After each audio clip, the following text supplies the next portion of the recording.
Welcome to the podcast. Phenomenosophy, Episode 6. The situation critical. The situation is critical. Today, there are divisive ideologies prevalent in our society that are deeply affecting our social fabric. These insidious ideologies are generating division through racism, fear, guilt, anger, victimhood, and hatred, under the guise of inclusivity, equality, justice, and fairness. We will be looking at critical theories, identity politics, power structures, privilege, and postmodernism. Our goal is to arrive at a rational way of approaching the principles of inclusivity, equality, justice, and fairness in a way that bridges the divide and effectively integrates these principles in a meaningful way into our society. How do we create lasting peace, cooperation, solidarity, inclusivity, equality, justice, and fairness for all? How are you doing today, Gingy? What's up? Doing pretty good, man. Pretty good. I'm excited for this conversation. Yes, it is much needed. So, I wanted to begin, I guess, by breaking down the elements of critical theory. And did you like my hint of alarmism there in the intro? Yeah, little trigger warning. Trigger warning. That's a thing now, man. Trigger warning. People put that at the beginning of videos and blog posts and stuff like that. I feel like they should put it at the beginning of anything that goes public. Really? And so here's your trigger warning. we're talking about controversial subjects. Okay, so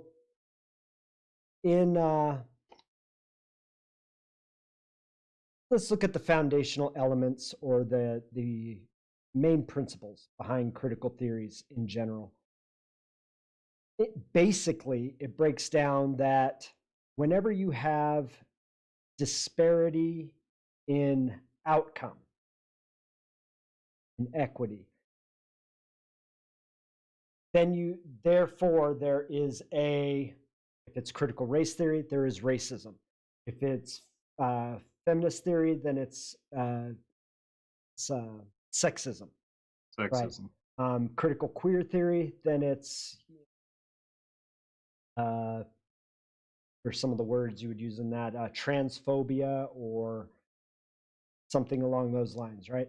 So specifically, we'll start with critical race theory, in that I feel like it's the one that's really being hammered and pushed. Not that those other critical theories are not being hammered currently, and definitely prevalent and showing up in all aspects of our culture and society. But so just a little quick. I don't know really hardly anything about the critical theories.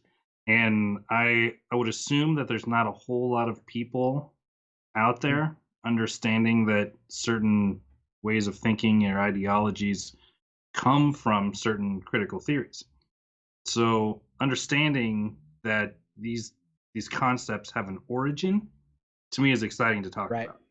And so if you want to talk about racism, there is critical race theory, right. you're saying, and that is sort of sets the philosophy or the context. How would you describe the critical race theory and racism? Well, basically, it's a philosophy. I would say it's rooted in postmodernism, and we'll go over that a little later, how it's rooted in postmodernism.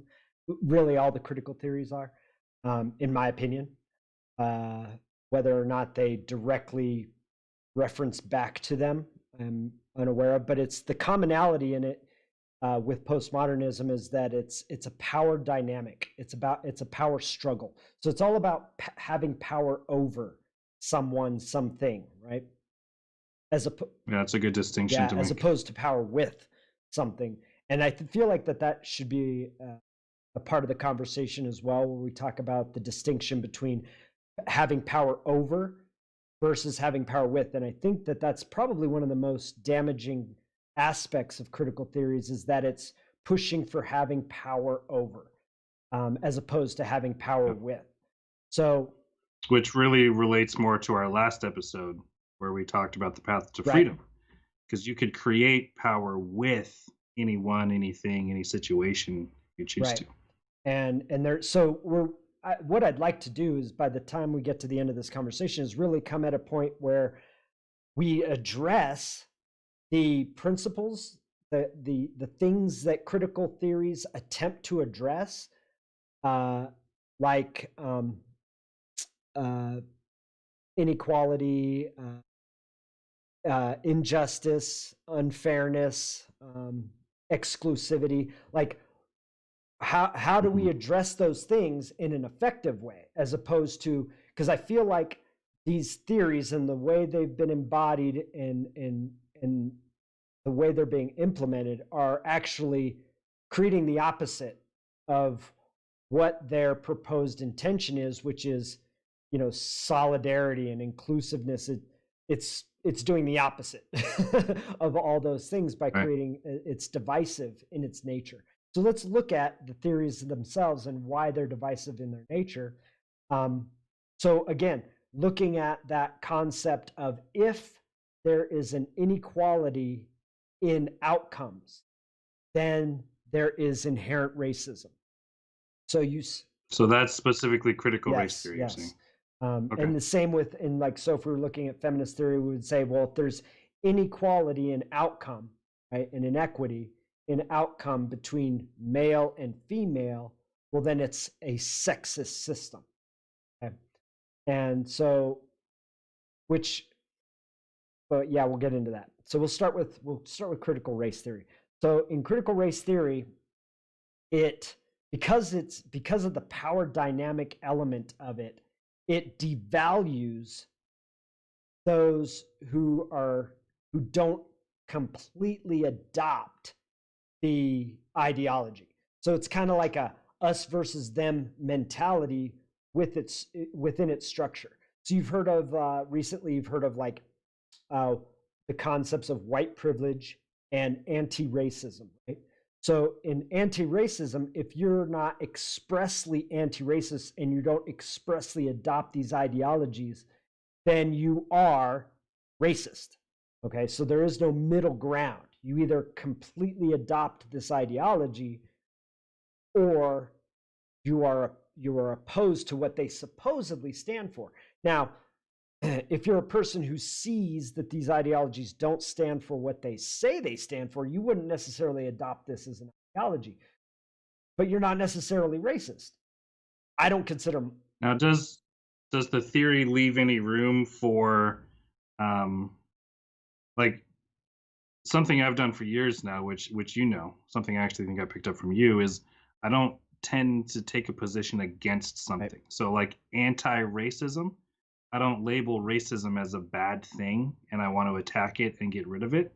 However, I support things that are not racist, right, putting my energy into things that I want to see in the world and not to put my energy to things I want to get rid of in the right. world. And so, does the theory at all provide space for someone who's not necessarily racist, but also is not anti-racist?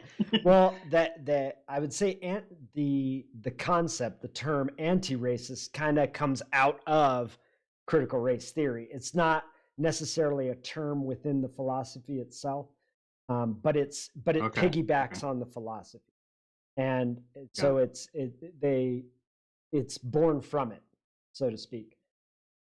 And does it lend itself to having diverging opinions? Not necessarily, not really. Like I said, it's like you either adopt the ideology as a whole, or you are expressly standing against what it supposedly stands for. So I'd say the main problem is the the assumption or presumption that if there's unequal outcomes within a culture or a society, that it is inherently racist. And this is why we're seeing so much talk about systemic racism, right? Is that, well, one example, if we're again talking about critical race theory, is, well, there are, proportionately speaking, more blacks in prison than they represent in proportion to the population. So they make up 13% of the population, but they make up a much larger percentage of the prison population. And so you look at that and you say, well, that's an unequal outcome, and therefore the system is racist. Therefore, police are racist because they're the ones who arrest people. Therefore, the courts are racist because they're the ones who sentence people to prison. So I'd say the problem there is in the metrics you're using to actually gauge the inequality. If all you're using is a measure of percentage of population, that may not be an adequate way of determining what the real issue is. Well, it tells me that at the foundation, at the core of the ideology, the critical race theory, is that we all want to see equal numbers and outcomes across the board. Right.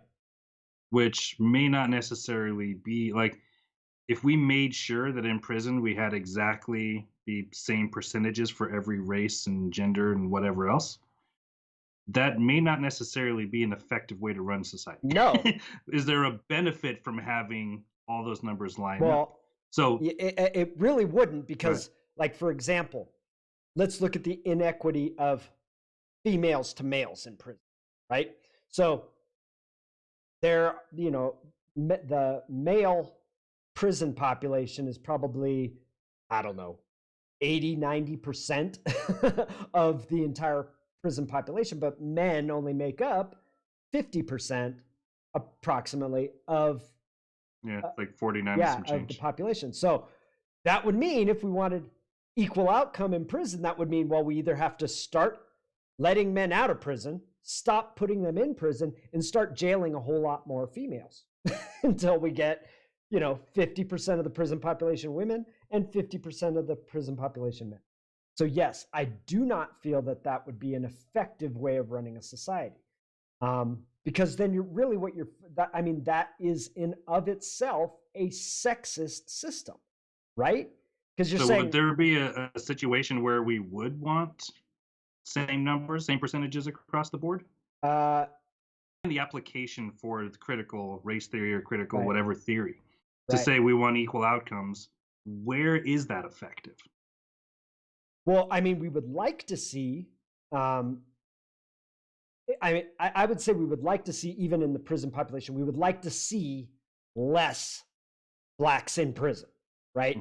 I mean, if they're making up such a disproportional amount of the people in prison, we want to see that number lower, because we don't want so many black people in prison.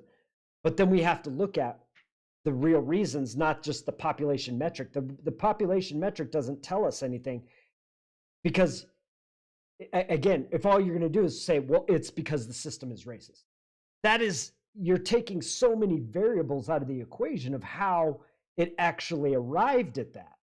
You can't just claim racism because there is an unequal outcome, just like you can't claim that the prison system is sexist because there aren't enough women in there, or there are too many men, however you look at it.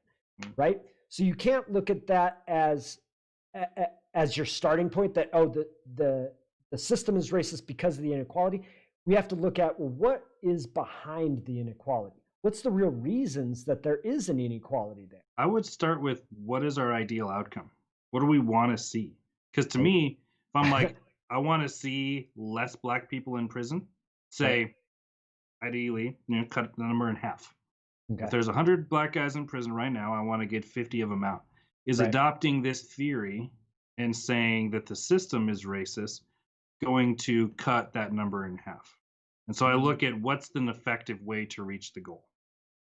Well, if you could apply this theory to achieve that, you wouldn't be addressing the root problems that are actually creating it. So what you would have is, so let's say we're not going to put blacks in prison, okay? Because there's just too many in there, and until that number equals out.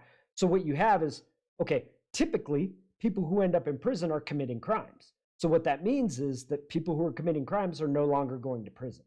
What does that mean? That means more crime, right? So that wouldn't necessarily create the result that the society would be accepting of or aligned with, right? So we would have, possibly more theft, more murder, more things like that if we just refuse to put these people who do offend other citizens within our society. Then it exasperates the problem. It's like it's the snowball effect. It's like, okay, they're committing the crimes, we're not putting them in prison. They're committing the crimes, we're not putting them. So you just have more and more and more and more crime, and it's almost an incentive for those who may have not have wouldn't have been criminals, because of jail, because of prison. Now they're like, well, we ain't going to prison for it. Why not? So you have to But look. there are a lot of people I've heard bring up that it's not just the legal system that is to blame. It's the monetary system. Right. It's the housing systems. Right. It's the food and education system. They're like, all of our systems contribute to this inequity of numbers of people in prison, right, for whatever reason. And so it's about finding all the details. Yes, and that's definitely something that you'd want to look at, is like economic disparity. Because I would venture to guess, now I haven't looked up these statistics, but I would bet that if you took income inequality, forget race for a minute, and let's look at the number of people in prison who are in the lower income brackets, and I'll bet you that number is extremely high. Yeah, as a percentage of, like, say, middle class, lower class, right, upper class, I bet they're very, very similar. Right. Sorry, so not similar in the amount of people, but I'm sure it's proportionate in the way that the more money you have, the less likely you're in prison. Right. So there is that economic element, which again needs to be addressed. So, and I feel like that's where we want to end up by the end of this conversation, is like, let's look at the things that we can, as a community, as a society, focus our time and attention in to really address the real root problems here, which could be these economic disparities, which I feel that what we'll find is that there are issues of culture here that we need to really look at within lower income communities and wherever we find these disparities, because there are a lot of factors and a lot of variables that we can look at that will really help us to zero in on, well, where do we need to put our time and attention to really combat this disparity, right? So, like, go after the low-hanging fruit first. Right. And in the introduction, I in my alarmist language, spoke about the insidiousness of the ideologies, and that the situation is critical. And the reason I said that is because when you look at the kinds of results that are coming out of these theories, they're actually creating more problems, and they're exacerbating the problems. Am I saying that right? Exacerbating the problems, as opposed to mitigating, right? And alleviating the issues. And so it's like it's creating unanticipated side effects. Right. And it's creating a divisiveness.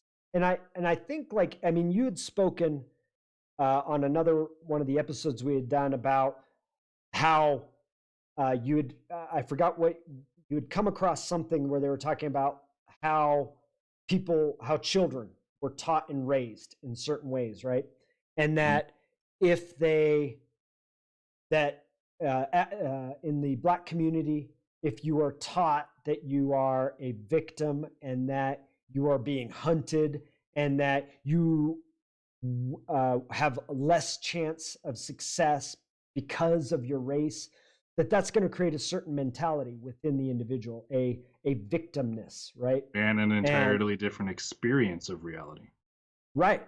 And there will be, I could think of all kinds of negative experiences and attitudes that you might take towards life. However, if you're not being taught those things, you're being taught, like, oh, you have all the possibilities that anyone else has are there for you, and that anything that you reach for, you can achieve, and so there's a different mentality that's created in that education. That again comes down to culture, and it's not necessarily a race thing. There are people, white people, Asian people, Hispanic people, who grow up with these same kind of elements in their education and in their culture of whether it's their economic class, whether it's their family culture, whatever it is, but they get input that hinders them through their beliefs about themselves, right? So, and again, we really got to hit on the power structure or power struggle that these are rooted in. That at its base, like if we go back again to the roots of the critical theories in postmodernism, everything is a power struggle, and it's about having power over. And this is why you can have something like, oh, well, you're a white man, your opinion doesn't count because you're considered oppressor, right? From the standpoint of postmodernism, the historical standpoint of postmodernism, right. And so because you are an oppressor, just by definition, which again is funny because you play this out into critical race theory, and that is racism. You say somebody, because they're white, opinion doesn't count, that's racist. Like I wonder if there's no like way to cut that. Is there an end to that? Because I wonder if all of a sudden, your opinions don't matter because you're white and you're a man and you're straight and you're whatever else. Right. At some point, you play that game long enough, I would assume that all of a sudden you would end up being the oppressed at some point. Like no longer are you the oppressor. Now you've got an entire society around you, that you have to then fight against and then do the same thing. Now all of a sudden other opinions don't matter. It feels like what is that called? The pendulum. Like it's just gonna swing the power dynamic back and forth instead of addressing, is having power over people really effective in the first place? Yeah, and I don't think it is. And that's something that I feel is an important aspect of this conversation, because it is rooted in this having power over conversation, that the belief is that because it is perceived that one type of a person has power over another type of a person, that their opinion doesn't count as much. They can not legitimately, that's the wrong word. They can be discriminated against. For instance, this word systemic racism, right, is used in our society right now quite a bit. It is claimed that our legal systems are systemically racist, that all systems in the United States are systemically racist.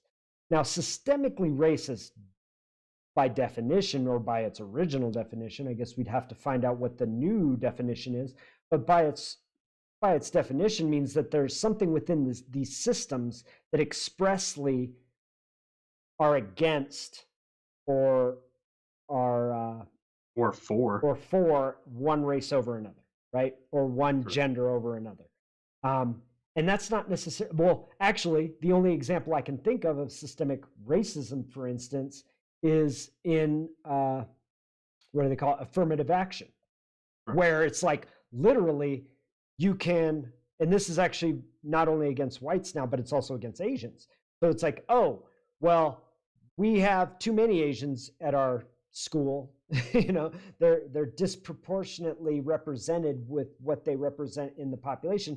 So we're actually going to, give them a negative score in the admissions process so that we get more of the other minorities in it. Because Asians are a minority, but they can legally, through this law of affirmative action, be discriminated against. So that's systemic racism. And same with, you're white. Well, we're going to take this equally qualified Hispanic over you because you're white. That's racism. And it's legitimized by the laws and the guidelines of the universities and various forms of government. And so that is a form of systemic racism. But to say because there's unequal outcome and that makes it systemically racist, I don't think is an accurate representation. I think that's the difference between those 2 points. Is when I first heard the term systemic racism, I was like, oh, they're talking about laws that have been written in that favor somebody depending on race. Right. And someone's like, no, that's not it at all. It's about having unequal outcomes, or whatever, having more black people in prison than they make up of the population. Right. I'm like, okay, so we're not really talking about the system being racist, but what the system puts out is not equal or equitable. Right. Or whatever. Yeah. So if that's really the problem that we're looking to solve, then we have to decide, and this is the question that I would arise to, is do we want to see equal numbers, or and specifically say this is how we want to treat race, gender, everything else, and lay out the parameters so that there's only a certain amount of slots made for this person or this person or this person, or laws written specifically to equal everything out? Or do we want to get rid of the race element or the gender element or the identity element completely, so that we're making all of our decisions based on some other metric? Right. Well, like, which one of those would be more effective as a society to implement? That would be the question that I would come to. Right. And I think we could do an entire show on this, because it has to do with, Yeah, I would say an effective way of approaching it would be like a meritocracy, right? Like, you can't explain that a little bit. It's basically you move through society and you get jobs based on your talent and your fitness for the job at hand. I mean, if you look at like Clarence Thomas on the Supreme Court, like, he's really against the idea of affirmative action because he earned his role on the Supreme Court and he excelled in school. And it wasn't because he was given a handout because of his race. And so, but people presume and assume that he got onto the Supreme Court and was successful because of affirmative action.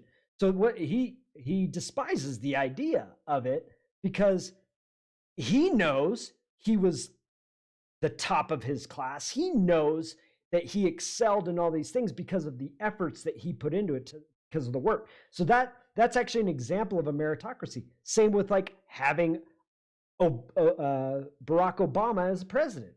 Like, that's meritocracy. He wasn't made president because he was black. You know what I mean? Mm-hmm. He didn't excel in his professions and given a hand up, so to speak, because of his race. He earned it. Now, that's not to exclude that he did get some votes for being black. Oh yeah, I'm sure. But is that the reason he won? Yeah, and but I mean, how he got there? You know what I mean? He got there. Right. He achieved. He was in the running far before that. Exactly. Yeah, he got himself there. Yeah, and again, like I said, this is actually a complex subject. I feel that we should do an entire show on, and just hierarchy of meritocracy, right? Because what can happen in that structure, the foreseeable problems is like, well, now you're going to have deep divisions along, let's say, IQ, right? Like, people with higher IQs are going to excel in a meritocracy, right? And so now it's like, or physical fitness. Exactly. Exactly. So it's like, you're creating, again, you're gonna have unequal outcomes, you know, and then that system tends to perpetuate itself, because people with higher IQs are going to marry people with higher IQs, and they're going to have children with higher IQs, and because they're making more money in this meritocratic structure, then they're going to be able to educate their children better. And you know what I mean? So it's like, it's almost a system that would perpetuate itself in a negative way, in that you would still have disparity. You would still have unequalness. So it's not the Yeah, there would solution. still be people that kind of fall through the cracks, Right. that aren't necessarily fit, that aren't necessarily intelligent, Right. that aren't necessarily um, really fit for many of the high-paying jobs. Right. And what I'm seeing now is that the systems that we have in place are kind of meant to perpetuate the status quo, Right. to protect from, all kinds of things that may change that or challenge that. Right. I'm like, what is it that we want to perpetuate? Right. I mean, has that question ever been like deeply dove into? well, and I mean, aside from a complete paradigm shift where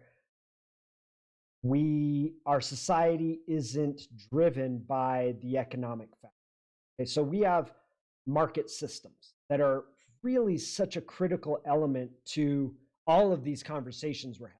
So even when we talk about this disparity outcomes in prison population, we know that a large percentage, a vast majority of people in prison are probably in that low economic, right? And those who are, And there's all kinds of reasons for right, and regardless of race, because I assume as you move up in economic class, because there are Asians, there are Hispanics, there are blacks, there are whites, all up in the higher economic classes, and I'd be willing to bet that a lot less of them go to prison than all of those races in the lower economic.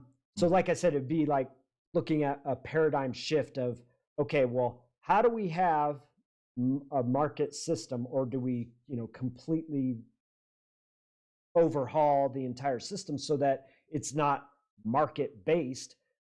That's a whole other conversation in of itself. And what would that look like, and how would we go about that? So we do have to take into consideration that these are elements. But the reason I bring up the meritocracy is because in a meritocracy, you can be poor, and if you excel at whatever it is you want to do, you can achieve in the higher roles. Now, you have to take into consideration that in our current society, there are like ridiculous levels of nepotism, where families who have become wealthy or who have been wealthy for generations, they have a system of nepotism where they're not necessarily going to take the most fit or intelligent or skilled or talented people and put them into positions, because they're going to take from the pool of, well, their friends' kids and their kids, and you know what I mean? So that you have to really address that system of nepotism that's there to really have a true meritocracy where anyone at any level can achieve at any strata. But again, you still have strata, so. But you see the nepotism intensely the higher you go. Right. Like, I know, like, I'm thinking, how many kids that went to public school are taught about money management, taxes, investments, how to make yourself relevant in a job or a position, Right. how to climb the ladder, how to go for a CEO, like how to get in and know people and how much that human connection matters, versus people in private school. Right. And people in the upper levels of private school where they're really like this elite schooling. How many of them are coming out understanding the monetary system? Right. And all of that stuff. Like, those are things that are incredibly important for generating wealth and creating a legacy and like passing things on to children, that when you're up in like the Rockefeller level of the game, like, do they even go to school? That's the question, right? Right. So it's interesting. Nepotism is, I had to Google it to see exactly what you were talking about. It says the practice among those with power or influence of favoring relatives or friends, especially by giving them jobs. Right. And I would add, and information. Right. And a way of life and practices that have gotten them as successful as they are to where they're at. Which I think speaks to one of the most essential elements we need to address in order to get rid of these disparities, right? So what you're Well, speaking one to, last point. What happens when people in the lower class are doing the same thing? that's it. That's the They're culture. giving them a job. Right, Yeah, they're giving the job. My buddy owns a lumber shop. He'll give you right, $12 an hour. right, I got you this job, or I'll give you this education, or I'm teaching you how I managed my right. money, and I ended up poor and no retirement and stuff. Like all of that is always at play on the entire scale, the entire spectrum. Right. Yes. And so, like I said, this speaks to one of the central issues, which is the culture, right? Because what you described is, yes, those people who already for generations have been at these higher strata or these higher classes of our society, they have a culture. And like you said, in that culture, there's a completely different system of education, right? There's a completely different way of interacting with your peers and your parents and your family and the friends of your family. Like they're all being nurtured in a way that is going to impart in them these characteristics, which would often, not always, but often translate into more success. Now, Self-sustaining right, or right. And self-perpetuating. they're not necessarily the most fit because even in that culture, you can have people in the extreme lower class who are extremely intelligent and extremely hardworking and could excel if given the opportunities, right? And so that's in this world, in our, or I should say in our society, and it's taken us a long time to get here, but we're at the point where the question of equal opportunity has pretty much been put to rest in that anyone can go anywhere. It's okay. What are the obstacles that prevent anyone from going anywhere? And most likely it's always going to be the economic one, but here's the thing. It's more right now with a lot of the policies and stuff that are in place, it's going to probably disproportionately affect poor white people because they have no in to a university. They don't see, that's the thing. Like let's say in the universities, right, where they want to have equal opportunities. So they want, more minorities and things like that in there. But is it really, is that really the right metric or the only metric to be looking at? Like, yes, we've now created opportunity for, Hispanics and blacks and everything else to get into there, right? Because there's all these scholarships and all these grants available for minorities and those considered oppressed, right? But if you're white and poor, there are actually very few available to you. And the fact that the schools are like, well, we already got enough white people. So even if you are excelling and you work hard and you're intelligent, but you're poor and white, you might have a much more difficult time getting that equal access. But again, I'd say that not taking into consideration that economic element could be very damaging because it is sort of it can be an obstacle to that equal opportunity, right? Right. Like if you don't have the money for a car, do you really have equal opportunity? Because can you get outside of the city you live in? And if you can't get outside of the city you live in, how are you supposed to get a job in these higher level places that they may be hiring based on a meritocracy, and they may even be opening it up to, favor minority applicants. But if you can't get there, do you really have equal opportunity? Dude, interestingly enough, my girlfriend and I were just having a conversation about this yesterday or the day before. She was telling me about some study that she had just read through that, or it was part of her, like she was taking some data class. Sorry, there's something in my eye here. She was taking some kind of data class where they do like how to create metrics to test if your business is being effective and how to implement those metrics and stuff. And they said there's this really important study that found when I wish I knew the name of it now. I didn't think I'd be talking about it. But basically, the whole study was around children. They were given like a piece of candy, and they said, if you bring this piece of candy back tomorrow and you haven't eaten it, I will give you 2 more pieces to eat. And if you don't bring it back and you just eat it now, then you'll get no more tomorrow. Right. So they were testing whether or not the child had the capacity and willpower to wait for gratification. Right. for Yeah. later. Delayed gratification. And they found Yeah, that's delayed gratification. That's what yeah, it was. that's the trait And that having that trait that again comes from your culture, whether it's your family culture or your racial culture, your ethnic culture, or your community culture. That delayed gratification is actually a signal for success.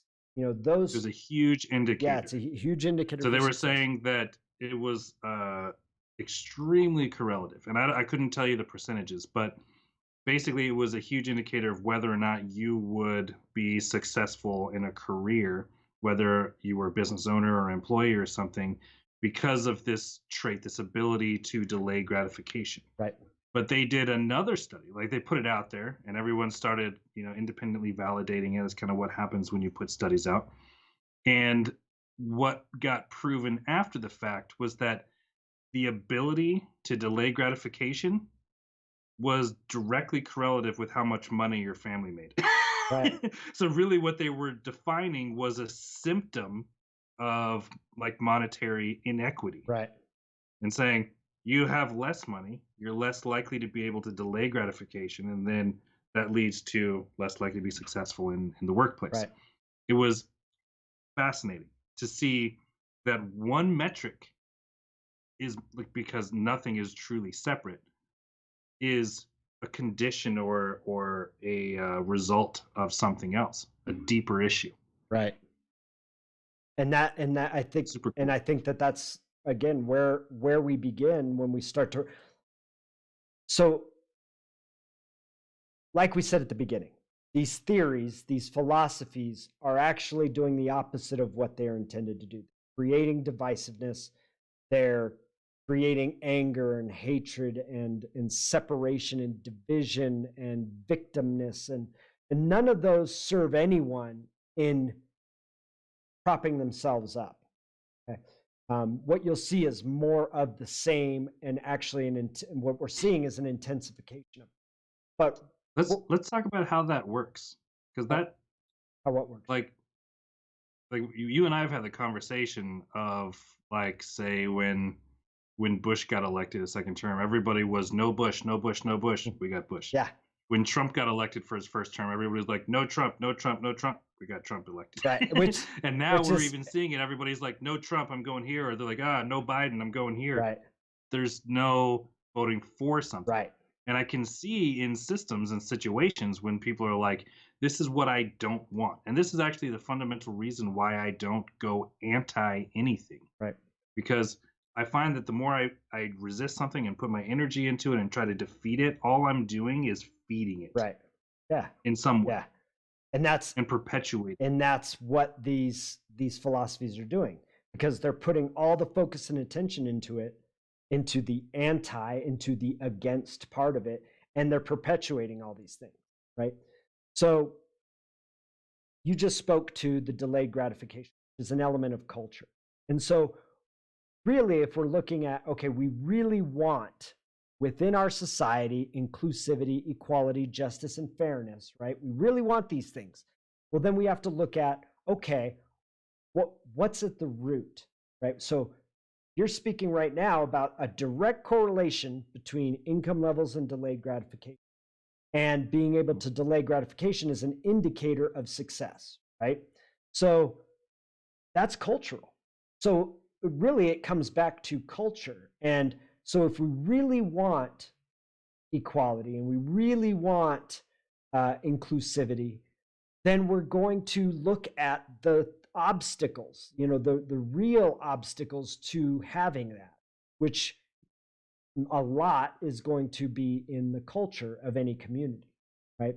So if we go back to the race issue of the critical race theory, and you look at the Asian culture, right?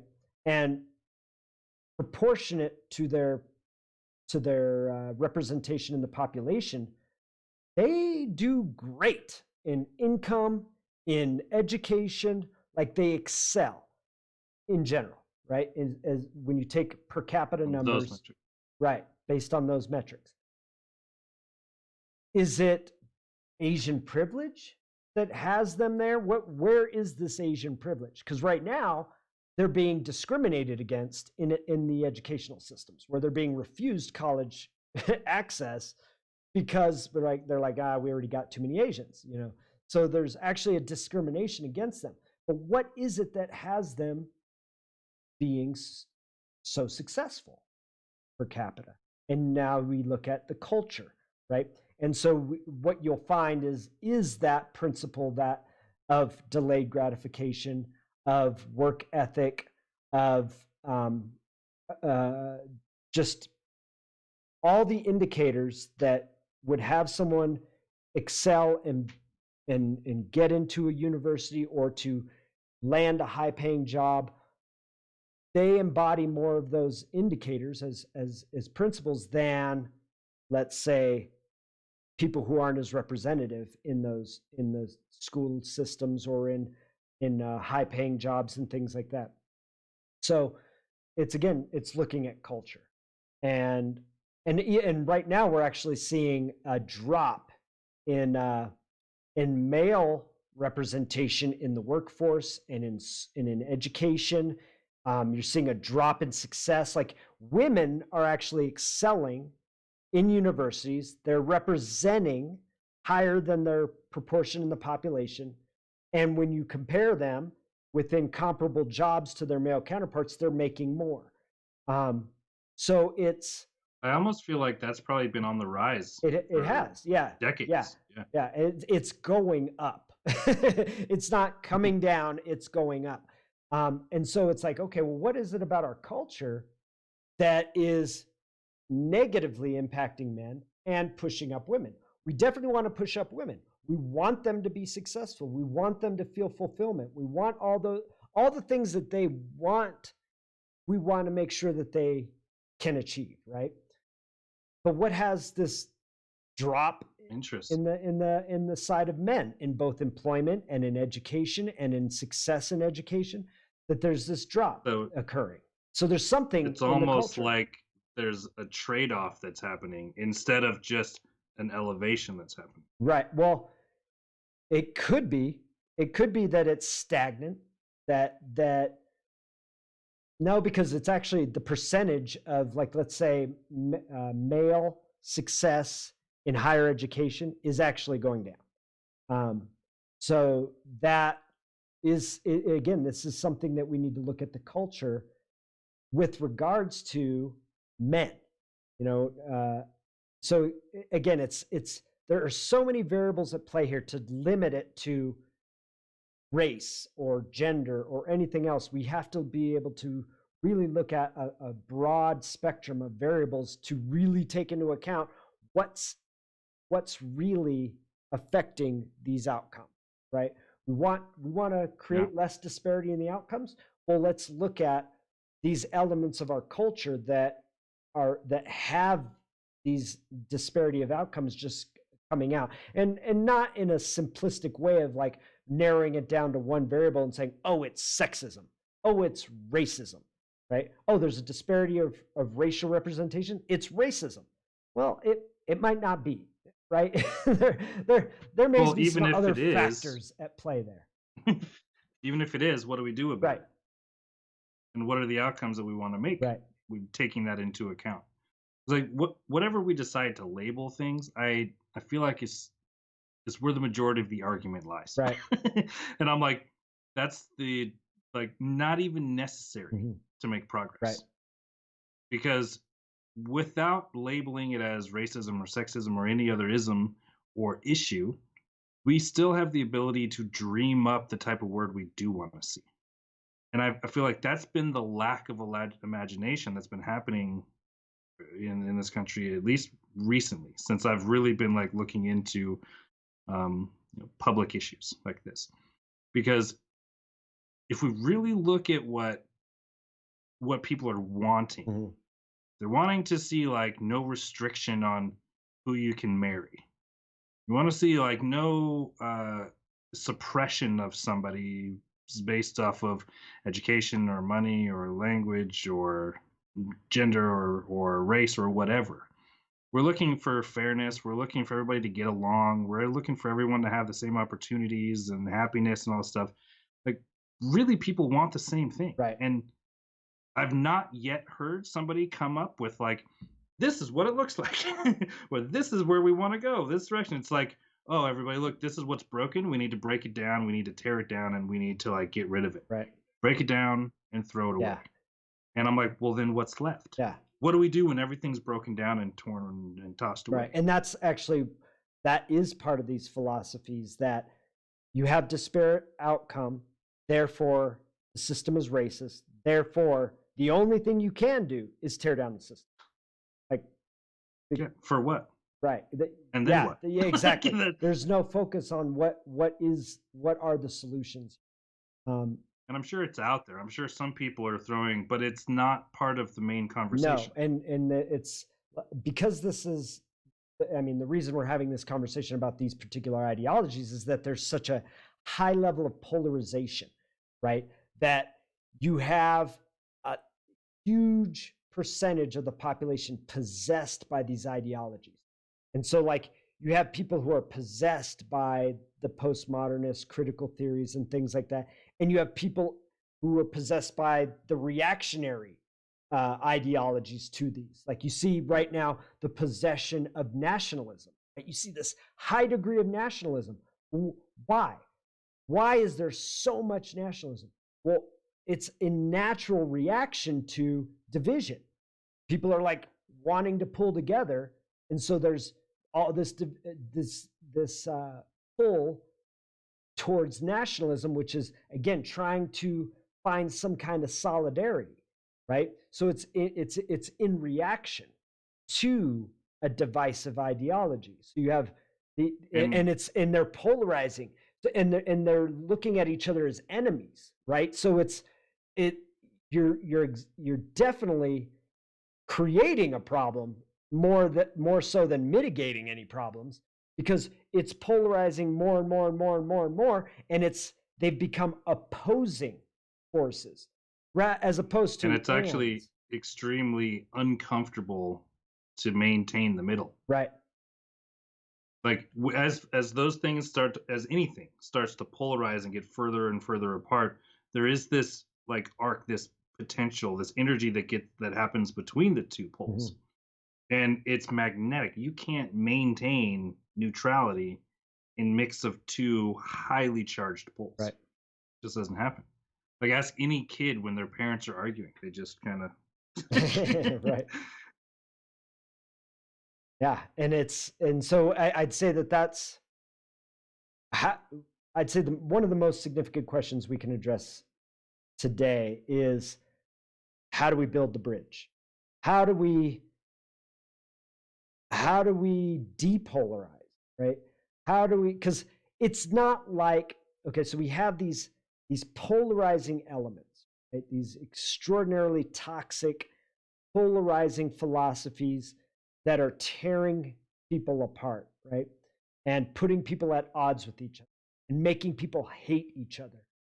Okay, how can we approach this? Because I don't think that anyone in either end of the spectrum is like, yes, we're for exclusivity and we're for injustice and inequality and unfairness. fuck everybody that's different. Yeah, exactly. I don't think that's really where anyone's at with it, but that's, well, you said it. There's like a dozen of them. yeah, exactly. I mean, I don't know. I just haven't seen anything like that in so long, as far as like explicitly racist people and things like that. Like, yeah, I'm sure they're out there, but they're a very small, minute part of the population.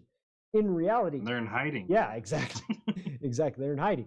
But I do believe that these two polarizing groups, a majority, because yes, you're going to have those elements, those intolerant elements on both sides.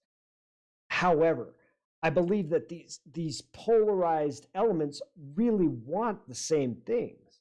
They all want equality. They all want justice. They all want inclusivity. They all want fairness. None of them are And they all against it. think they're Yeah, right. like none of them want racism. None of them want sexism. There are no sexism advocates or racism advocates. Like you said, they make up 0.00001 of the population, and they're not a part of the conversation. You're not, you know what I mean? You're not seeing them anywhere. Their voice isn't out there. Where are they at? So they're not really a part of this conversation. This is a conversation that's happening in the majority of the population, and it's highly polarizing. It's highly confrontational. It's highly divisive, and it's creating more problems than it's solving. So building a bridge. And it's so popular. I know. It's crazy. It's crazy. Like, I feel like people can major in this stuff at this point. They do, by the way. And there are professions that have been built off of this. Yes. I'm like, if you can spend your entire life in this argument and make money there and build a family and a home there, like, that's big. Yeah, and it is happening. There's no exit from yeah, and just whether you're aware of it or not, that is happening. Like, that is what you just described is what's happening. There are people making a living off of this, who are basically, fighting the good fight. maybe from their perspective it is. But it's clear from the results that it's highly divisive. So I think one of the things we have to look at in order to get to a place where we can address these things from a way that we can dissolve this polarization, bring people together, and create real solutions, is the power, that power element that is born in postmodernism and made its way into critical theories and is such a big part of these conversations, from identity politics to critical race theory to nationalism. Like, they're all being polarized by this power struggle, right? And it's about having power over. So it's one group of people defining themselves as being oppressed and therefore without power. And now the tables, their theory, their philosophy, their impetus is, we must shift the power dynamic and we must now have power over them. You see? And I think there's no middle ground. Yeah, no. that's same, and you see it in all the critical theories. It's like, well, transgender and gays must have power over cisgender, and racial minorities must have power over the racial majority. And now, is that the theory, the philosophies, or you're seeing that in practice too? We're seeing that that's part of the conversation. That's why you see things playing out and people acting the way they do. Like, I don't know if you've seen people's intolerance for free speech. Like, literally, I have seen some of that. Yeah. So you have people just showing up to shout down people who are just speaking their opinion, right? And they're using monikers like, it's hate speech and it's intolerance, and really, again, the accusers are actually committing that which they're pointing the finger at, right?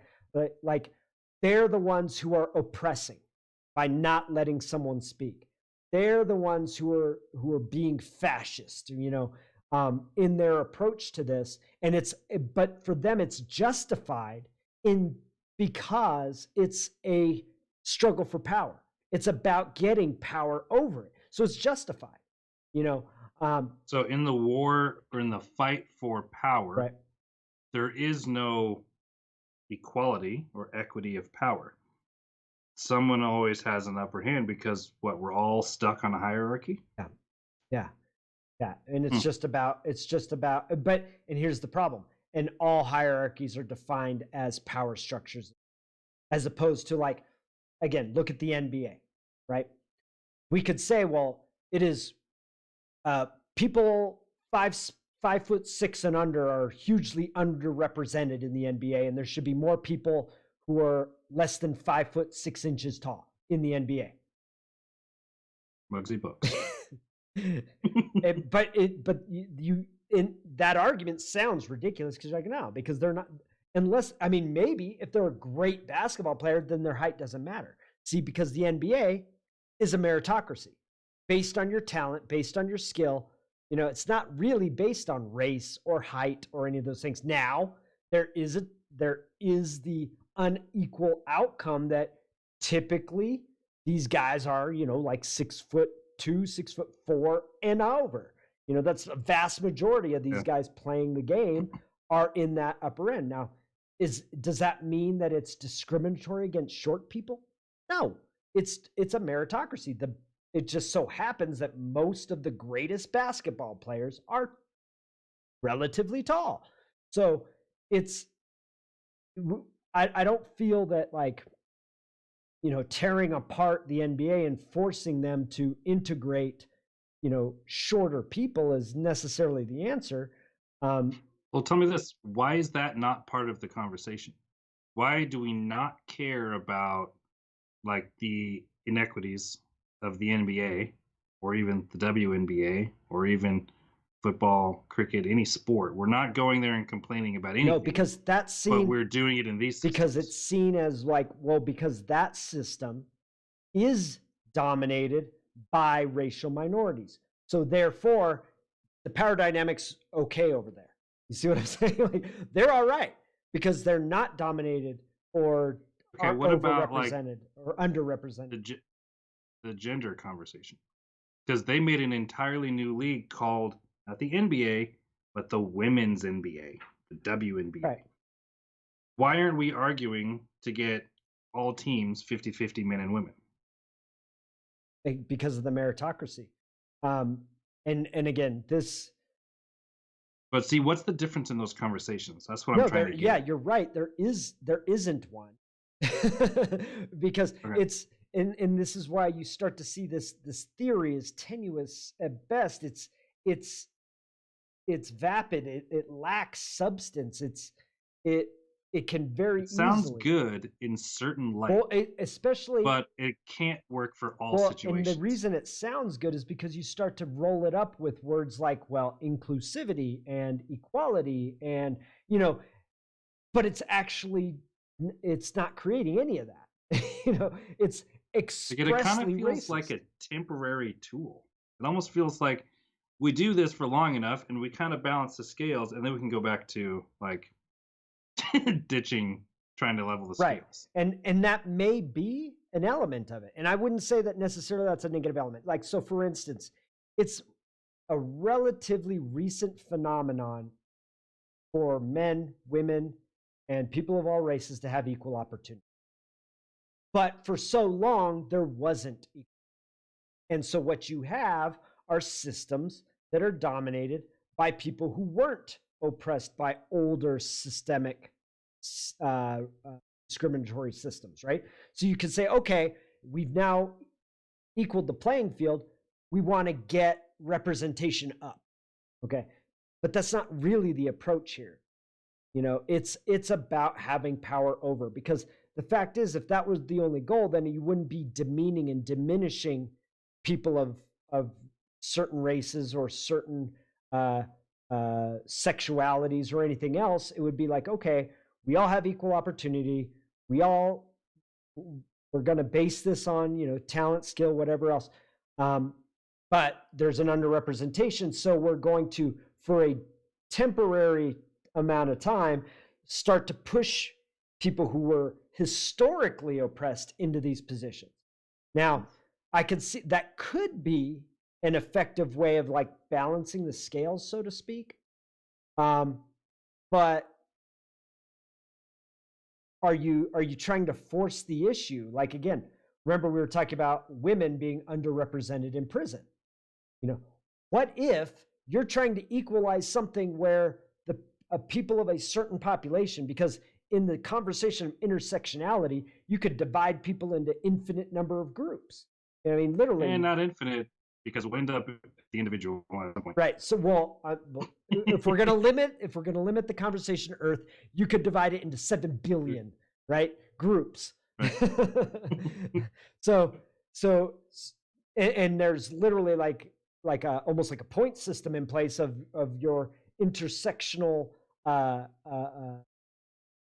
positioning, your specialness, so to speak, in that the more intersectional categories you meet, the more oppressed you are, and therefore the more a hand up you should be given, the more favor you should be given, right?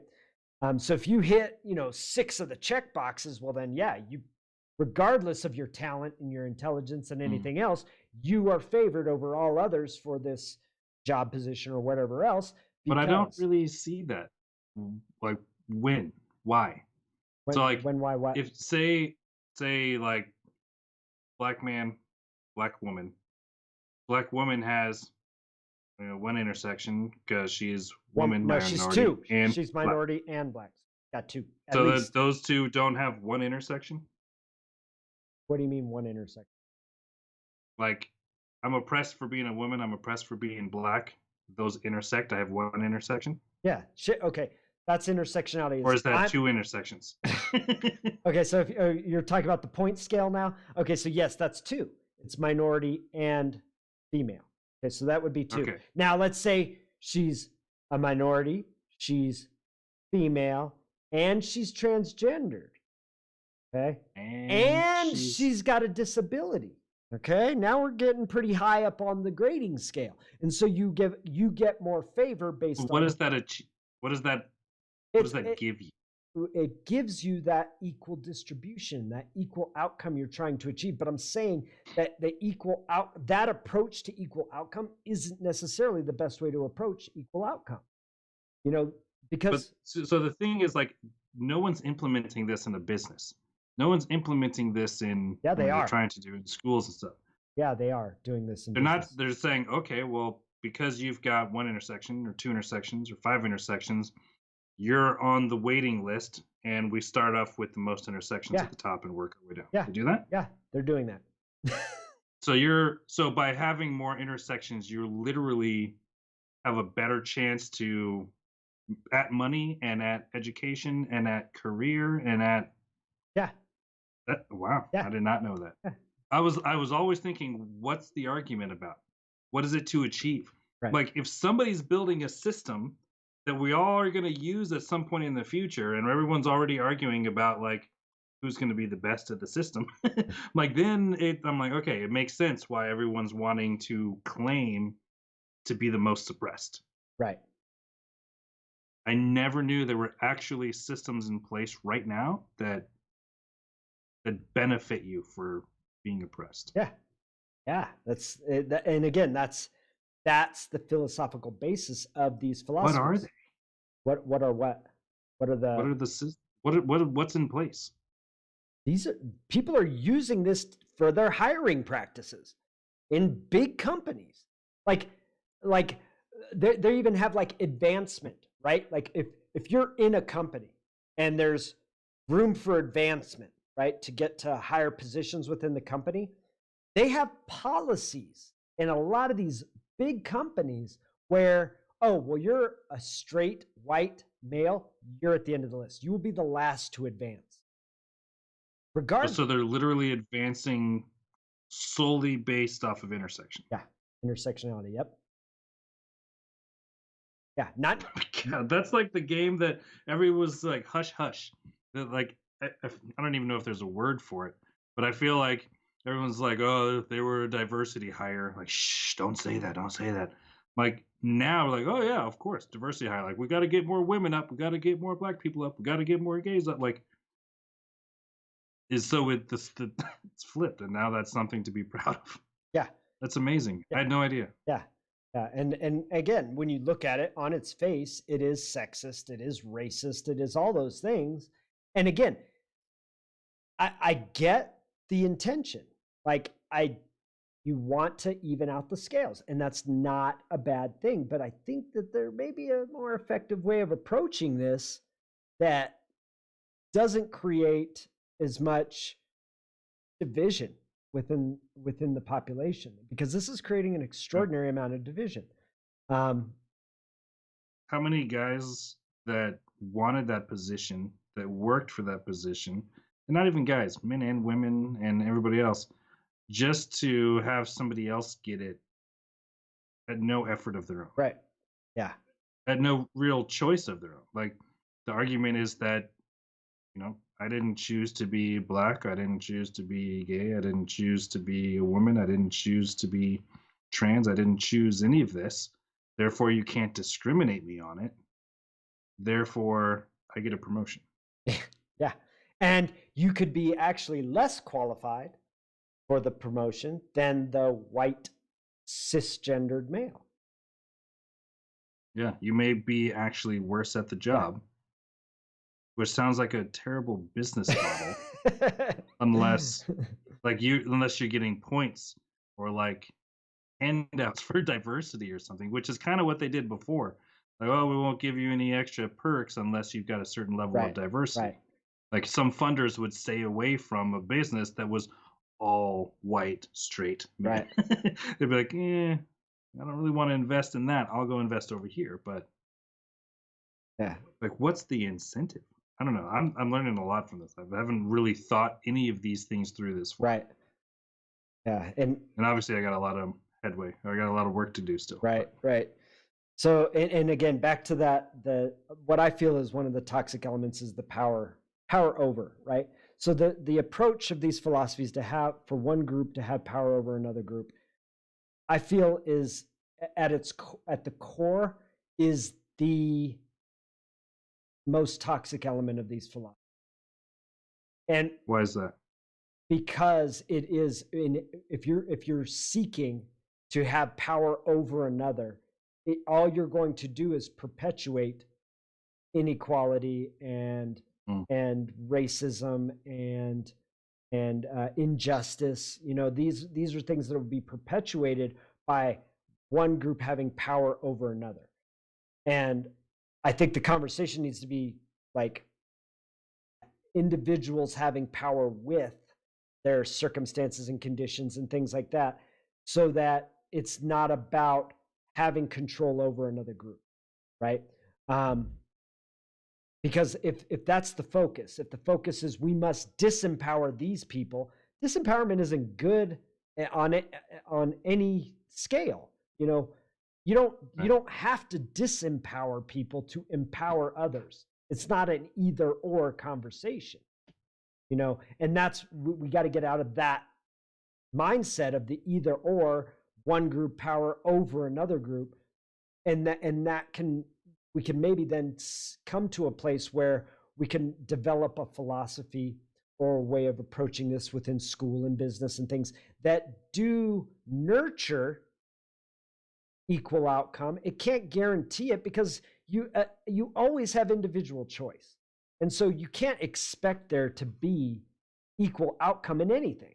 Like it may be it actually is, statistically speaking, that, like, let's say with the gender conversation, women are going to be drawn towards certain jobs, and men by their nature are going to be drawn to other jobs. So you can't say, well, we must have equal number of mathematicians. There must be equal women and equal men in the mathematics field or in the field of physics or whatever else. You could have incentives to get the women in there, but there shouldn't be elements of discrimination in there. And right. if And there's aspects that people talk about where the reason why there's more men in a field versus women, or more women versus men, is because culturally programming or expecting, like, painting a girl's room pink as soon as she's born versus blue. right, Like there are very, like, what do they call them, gender roles or something like that are laid out that almost steer people in that direction. But I would argue that even if those were completely eliminated, even if you put everybody into like pink and blue rooms and put them all down the same track, that they would still kind of sort themselves out in an uneven way. It's like the nature of like binary reality or duality that we live in, where it's never ever in the Right. center. Everything is constantly trying to distill to Right. center, trying to balance itself out. That's like why electricity Right. works. Well, and you have to look at, like, again, there are so many variables at work here. So let's say just the gender, right? If all you look at is the variable of gender, and you don't take into consideration that there are various personality types that gravitate towards certain types of jobs, and whose personality types are benefit them in different aspects of life, and personality types that may hinder you in certain aspects of life. So if you're not, Or even within that specific, like we talked about in leadership, like the four, was it analyzer, controller, whatever. You can have four women get together and they'll sort themselves out like that. right, Four men together sort themselves right, out. and and same with psychology, where you have the big five personality traits. That's what it Yeah, is. and then you will divide yourself up, or you already have a tendency and strengths in certain personality elements, right? And so that's gonna, and again, not by a large margin, but biologically speaking, men and women do differ on these scales in general. I'm not saying all women are a certain way. I'm not saying all men are a certain way, but there is distinguishable differences in measurable differences on average and in general between men and women. And so to boil it all down to gender, and say, no, we must have equal outcome here, when it's like, what if, let's say, nursing, right? Or really in healthcare in general, women are more drawn to take care of people. So they're going to dominate in the fields of psychology. They're going to dominate in the fields of medicine. Is it are we going to force men to do those jobs? Are we going to force women out of those jobs to get the equal numbers that we want? Like it's. And does that really help right. us? So again, it comes back to that part of the conversation where it's like, really, like, for one, like, is this a significant set of outcomes that we need to address? Like, for instance, job choice.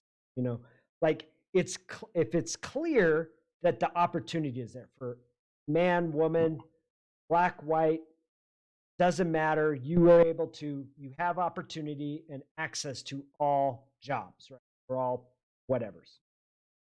If there is the equal opportunity, you can't force people into positions and to take on roles that they're not interested in. So to say that, okay, now we're going to mandate equal outcome in all across the board in all these jobs, that's ridiculous.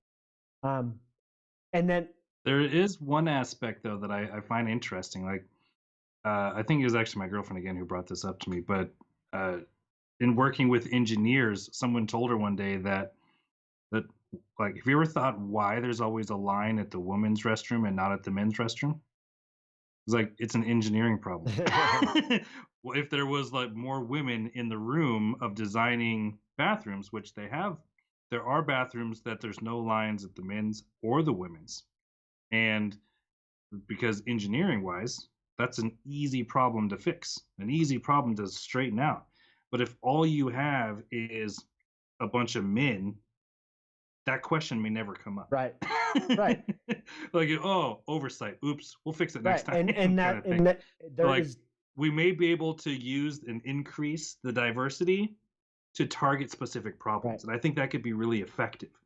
But to make it mandatory for everybody and to make the shoe fit if it doesn't, may not create the outcomes that we're looking to create. But that's, again, diversity of opinion is important. But to presume and assume that diverse opinions exist because of your race or your sex, that's racist and that's sexist. You see what I'm saying? like yeah, like, totally. well, we need black people because of their different opinions. So what you're saying is, what, black people think differently than white people? That's racist, right? Well, I just even caught myself. I was like, let's get a woman in here to talk about how we set up bathrooms and stuff. She may not know how to do it. She may have worse ideas, and we end up with lines of both bathrooms. Like, She may be able to fix it and make men's bathrooms even better. We don't Right. know. But just to assume because she's a woman, she's going to come in and fix a problem, that's not going to work. I mean, it may by chance work, but it's not going to mathematically work out that that's the case Right. every time. Right. But again, I will reassert that diversity of opinion is important, right? And diversity of Definitely. worldviews and different ways of looking at things. And so you will have, by the nature of different cultures, you will have different opinions and worldviews, right? So, like the culture of your neighborhood, the culture of your family, the culture of your country, all these things affect the way you see the world and the narratives that you live your life by. So, there you can actually say that yes, taking someone from a low income neighborhood and someone from a middle class neighborhood and putting them together, there will be a diversity of opinions just because their worldviews will differ based on the various cultures that they have strung together their narratives from, right? Mhm. Just by being around Right. each other. I mean, just taking two people from two separate families, forget about economic disparity, forget about racial differences or ethnic differences or anything else. Your family has a culture, and you pick up things and incorporate and embody things from your family that you aren't necessarily going to get in another family, right? So there Mhm. are varying degrees and various circumstances and conditions that affect people's view, their worldview, the narratives they live their lives by. And so having diversity of opinion will definitely enriches things, right? So I do see a strength in that. But again, to force it, if people aren't interested in it, I definitely believe in equal opportunity. But to force an equal outcome isn't necessarily achievable because it may be that certain people, certain cultures aren't interested in certain things, and yes, you can nurture that interest, like, putting together a program that really focuses, let's say, STEM into the the into high schools for girls and uh, for female, interest, because it seems that when you get to that into the workplace, STEM based uh, professions and STEM based education, that it seems to be dominated by males. Um, but you Mhm. can't force them. If they're not interested, you can't force them in there. Like, well, we need you there because we need these numbers to be equal. We have 58% men, and we need 50%. We need to bring that down to 50, and we can't just get rid of people. We're going to force women into this position to equal out this outcome, right? So it's Now, if you had 100 people and they all wanted into this mhm, job, but you only had, say, 20 slots, right. would it be effective to put 10 men, 10 women? Would it be effective to do meritocracy and just say whoever gets it Right. gets it? Whoever outperforms the other person? Or let's, talking about diversity, what comes out of the enrichment in that? Right. Is there a balance between those dynamics that best serves business or the community or the situation or the people that are involved? Right. I'd say it's a slippery slope. Because again, that's like saying, okay, well, we've got 10 people in a room. Uh, 5 of them are 6'4" and taller, and 5 of them are 5'6" and under.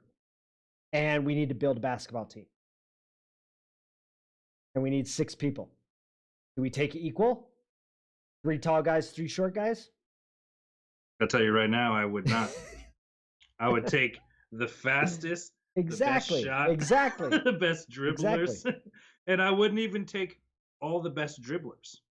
I would take 1 or 2 really good dribblers, and I would say, "Give me a couple of tall guys, but only if they can rebound." Right. And I would slowly start to build a team for to have a good solid player in each Right. position, because that the whole point is to Right. win. Now, if I was talking about this team is just to, create get creative and create new plays and stuff like that, then maybe I want, good players from all over the world to see how they play basketball over here, over there, and bring it together and have that diversity, that mixture to produce something Right. creatively, But to say you're something new. still looking for the best result. Right. I'm like, what's the purpose of bringing these people together or hiring people or whatever? That's why I'm like, you really can't have a one blanket fits all.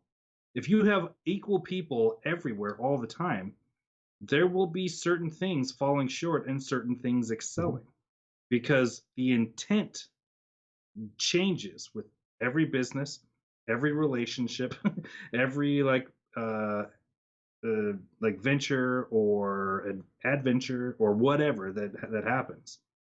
There is going to be different conditions and there's going to be a different intent and different values set on the Right. goals. Yeah. That's huge. You can't ignore that stuff.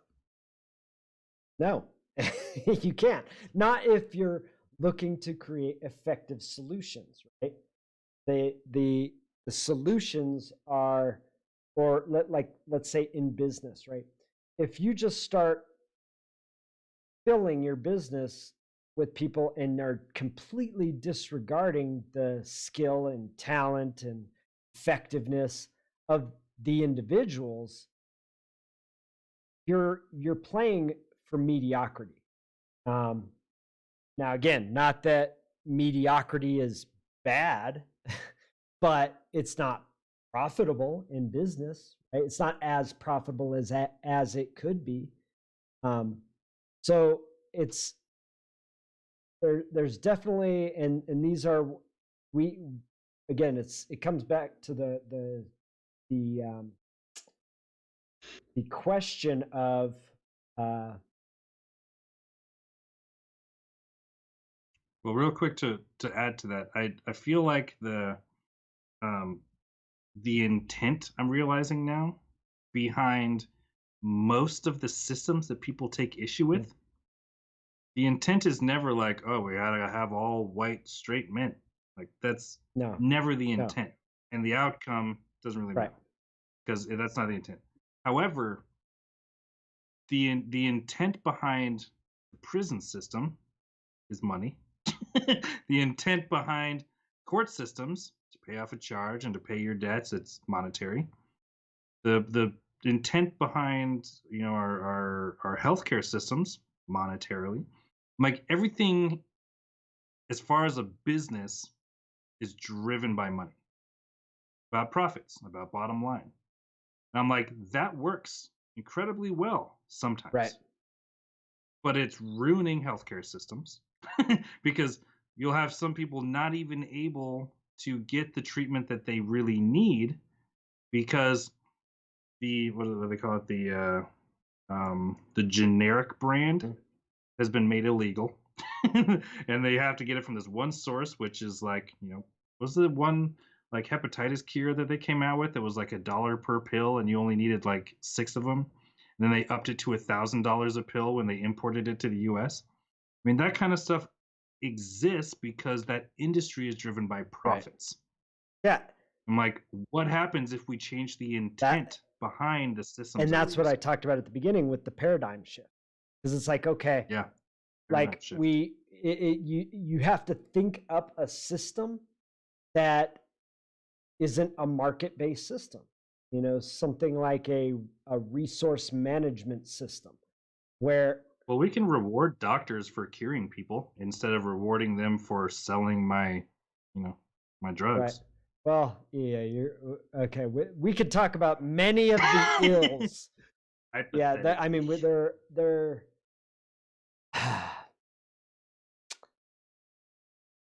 I could say that it's apparent, evident, that there are many profit driven businesses that are doing more harm to our society than good. And I'm not saying all, but I'm saying there are. They do exist. That the nature of the industry or the nature of the business is, in the fact that it's profit driven, does more harm than good. But And it does not value human right. wellness. And what's above all. interesting is like, yes, that's a whole other conversation, but it does really speak to a lot of the elements of this conversation. And it would be beneficial to address those elements in this conversation, but it's such a big conversation. It's like, you Right. know, because I don't see our current systems, the current market systems, I don't see them as effective at creating a society that thrives, right? So, and when I say a society that thrives, I mean all people have all the food they need, have all the shelter and transportation they need. That, like, our systems don't necessarily create that. And again, an important aspect is also people's liberty, their freedom, right? Their individual freedom. So to that's why I'm saying it's a new paradigm, because to have that thriving and that freedom does not lend itself to our current system, because of these powerful companies that can affect the markets in a way that is disproportionately harming or destructive towards certain elements of our society or the society itself. Like you said, like the medical one, that's a big conversation. And the pharmaceutical industry and everything else, like that's a huge conversation that we will have at some point, I'm sure. But it takes a reimagination of our social structure that I don't believe has been done yet. Like I definitely don't think socialism is the key, because that personal freedom and liberty go right out the window with that. It sells the idea of a utopia, but it's at the point of a gun. like there is no liberty and freedom in that. It's complete control of every aspect of every person's life in order to make sure everyone gets what they need. And because it's such an ineffective system, nobody's barely getting anything they need. You know, you have the same things that you have with this system, which is, yes, you're going to have nepotism, and you're going to have oligarchy, and you're going to have classes, and you're still going to have all those things. So to have the conversation of how do we not have those things, that's a conversation of a new paradigm. Now, if we talk about the paradigm that we currently have, how do we generate, you know, equality and inclusivity and fairness in our current paradigm, in the market system we have? Well, I think step number one is to acknowledge what we do have. Right. Yeah. We have a system that's propagating itself, that's incentivized to propagate exactly what's going on. Yeah, and I mean, in reality, we may say, yeah, the clear answer here is a reimagination of the system. We need Well, a not new necessarily. paradigm, but it may be. Like It maybe may just be, a because how are you maybe, going to get over those economic elements? well, what do we incentivize? Like we talked about, we've incentivized single motherhood. Right. Yeah. We've incentivized like an entire industry that profits from locking people in Right. prisons. Like those kind of things, if we make incentives for what we do want to perpetuate, it can shift. Like if we're really going to play the game of the systems that we've created effectively, all it really takes is moving incentives Right. around a But little here's bit. what you have to take into consideration is that there are people who are benefiting from a high prison population, from dysfunctional families. There are people who profit from this, Yeah. you know, and you Intentionally so oh, sometimes. absolutely. Absolutely.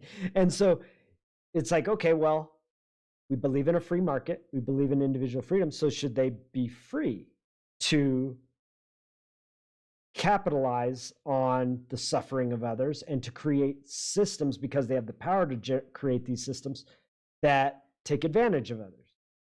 And so again, and that's a it is slippery a slope slippery too. slope. Like, where does that stop? Right, exactly, because it's almost, because you're talking about groups of people that have built up this power base over decades and generations. Like, I mean, are we talking about all-out world war against a certain class of people, like class warfare, in order to bring about let's make it like systems? let's make it a little less complex, a little more simple.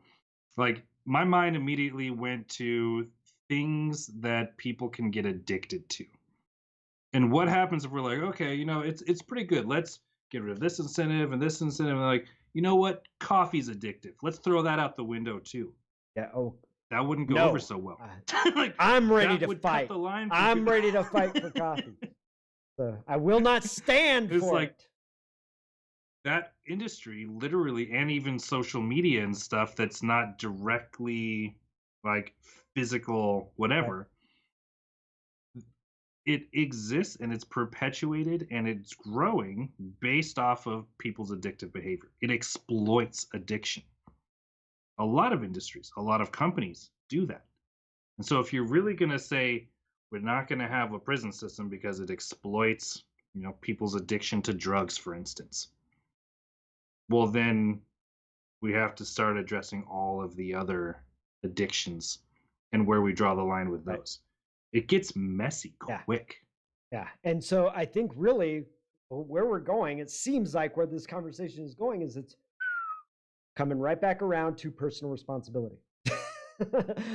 Like, I don't see how necessarily the government or a system can address these adequately. This has to, like, and you actually, I'd say what keyed it in for me was when you mentioned, no, that definitely set me off. It was when you mentioned, gosh, what was it you said? It wasn't personal freedom, but you said it, oh gosh, I can't remember it now. But regarding when you first started talking just now at the beginning of your segment there, you spoke about at the community level. I'm trying to remember what it was. Regardless, it doesn't matter. Okay. It comes back to personal responsibility in that when you spoke about incentivizing, right? Single motherhood, or incentivizing living off of government handouts. These incentives, in the end, each individual has a choice whether or not they act on them, even though they are incentives, right? So it does come back to personal responsibility and culture. So it really, if we're looking at, okay, we want to, at the beginning of the conversation, we talked about, there are too many Blacks in prison. We want to lower the number of Blacks in prison. So now we have to look at, okay, well, statistically speaking, Blacks are committing a lot of crime. And that's why there is a disproportionate amount of Blacks in prison as compared to the proportion of their population. So it's like, okay, well, why? Right? And of course, there are these economic elements, which we can address to a degree, but it's like the way we've been handling it, the way we've been addressing it seems to have made the problem worse over time. So is it necessarily, we just need to give them more handouts? Is that going to make there be less crime? Pretty sure it won't. Maybe. I'm open to it. But right now, you only give them the handouts if it's a broken family. So, like you said, it incentivizes the broken family. So it's like, Which okay, was really started to be an awesome thing. Like, hey, single mothers, they could use a little extra help. right, And then you started having mothers being like, you mean I get help if I kick him out of the house? right, right. What if you actually got more for a stable family structure? Yeah, You know, because that's what we want to see. That's right, what we want to support. right, What we want to propagate, right, not propagate, perpetuate. right. And then in that case, it may like, and let's say, okay, because I'm not big on socialism. I don't want to necessarily increase the tax burden on people any more than they already have. I believe our tax burdens are high enough. What if we took the current structure and we worked it to where, okay, you're a single mom, you get 80% of what you used to get. But if there's a father in the home, you get 120% of what you, right?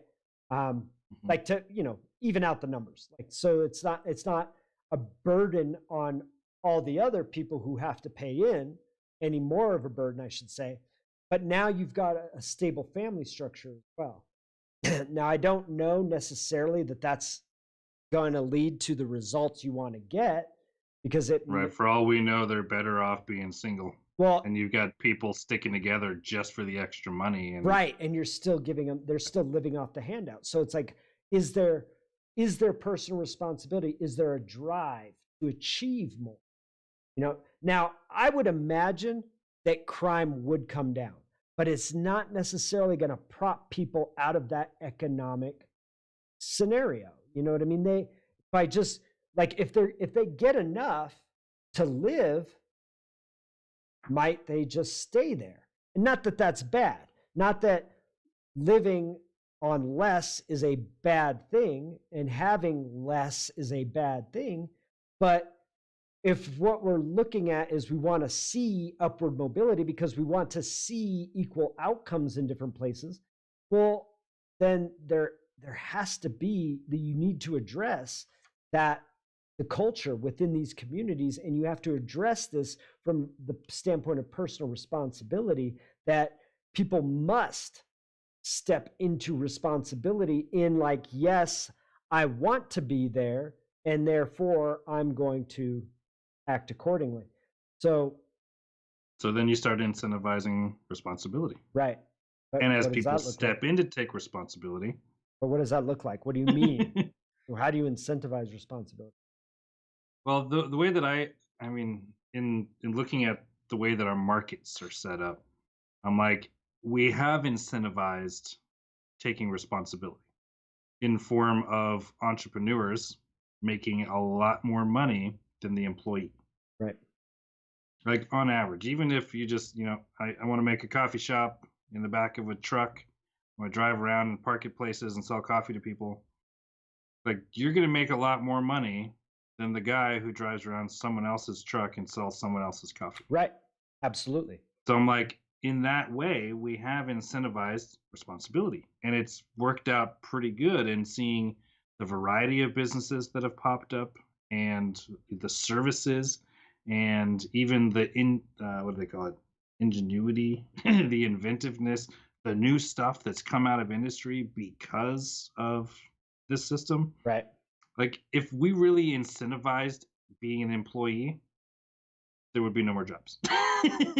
Right. Everybody would just go try to find a job because it pays more money. And if we capped what entrepreneurs can take home from a company and they had to share profits with everybody, it wouldn't be worth taking the responsibility. You'd Right. go to the government for a job or something. Right. Well, and that's the benefit of a free market system, and why, I feel that socialism isn't a real useful political system or economic system, because the free market does allow for people to take responsibility and to take the risk of creating a business. Um, Mhm. the employee doesn't necessarily take the risks that the entrepreneur takes, doesn't necessarily uh, really doesn't necessarily have the liability and the responsibility of that business. Like as an employee, there's a contractual amount that you're receiving based on your time being worked and the responsibilities within the business, which you pretty much are guaranteed, right? And if you don't get paid, you have recourse against the employer or entrepreneur or whatever you want to call them. But the entrepreneur, the employer doesn't have that. if he has a loss and makes no money for several months on end, he loses money. He's not guaranteed a paycheck. Well, even what was it, McDonald's? Some lady sued McDonald's because the coffee was too hot. Yes, Like, I remember coffee's that. supposed to be hot. And then McDonald's had to pay her out a ton of money, not the employee that heated the coffee and served the hot coffee. Right. But McDonald's had to take that on, pay out the settlement, Right. and then invest in training and new technology systems and everything in order to make sure that didn't happen again. Hey, do you remember where that happened? What state? No. I don't know. Colorado, maybe? I'm thinking it is. And here's my theory. Here's why I think that. I'm originally from California, right? And coffee that you get from stores and restaurants and everything else was always way too hot. Way too hot. Like I would have to let my coffee sit for like 30 minutes before I could start sipping it, right? I just don't have that mouth that some people have where it's like, yeah, 212 degrees, no problem, And you know how they got that mouth? Yeah. Through the coffee. Yeah. So I don't have that. My mouth is too. So, but here in Colorado, all the coffee is like you could drink it as soon as you get it. I'm like, they serve their coffee a lot cooler than California does.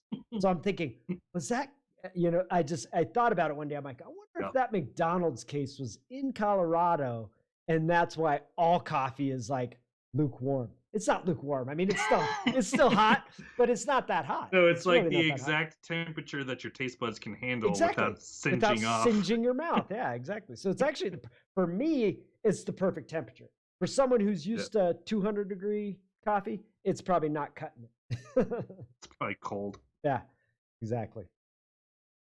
That's hilarious. It probably was Colorado. Yeah. I should look it up right now. Yeah, I'll bet you it was. Okay, so I think we've come to the I'd say well, let's map it recap. out. Let's map it out. How do, if critical theories are not effective at addressing inequality and inequity, or well, not necessarily going to approach inequity, if they're not effective at creating equality and fairness and justice and inclusivity, if they're not effective at that, if the critical theories are not effectively creating that, what is an approach that not only can we create that, but that we can also create, solidarity and peace, like undo this polarization, depolarize, bring cooperation and solidarity and all that other stuff. What do you feel is an effective way of approaching this today? You know me, I'm big on principles. I think I probably have talked about it in every episode up until now, but I would get clear on what it is we want to see and then map out what's the best path to get there. I mean, with any type of problem solving, there's experimentation, implementation, and then, testing and to see if you are on the right track or not. And it feels as though the conversations that are had today are stuck in conversation. And I've not seen much like action plans or visions of what the world looks like when we fix the problems. Right. And I think when we get clear there, and not on a superficial level of like, we want to see like everybody out of prison. We still especially want to see all the Black people being, represented equally in prison.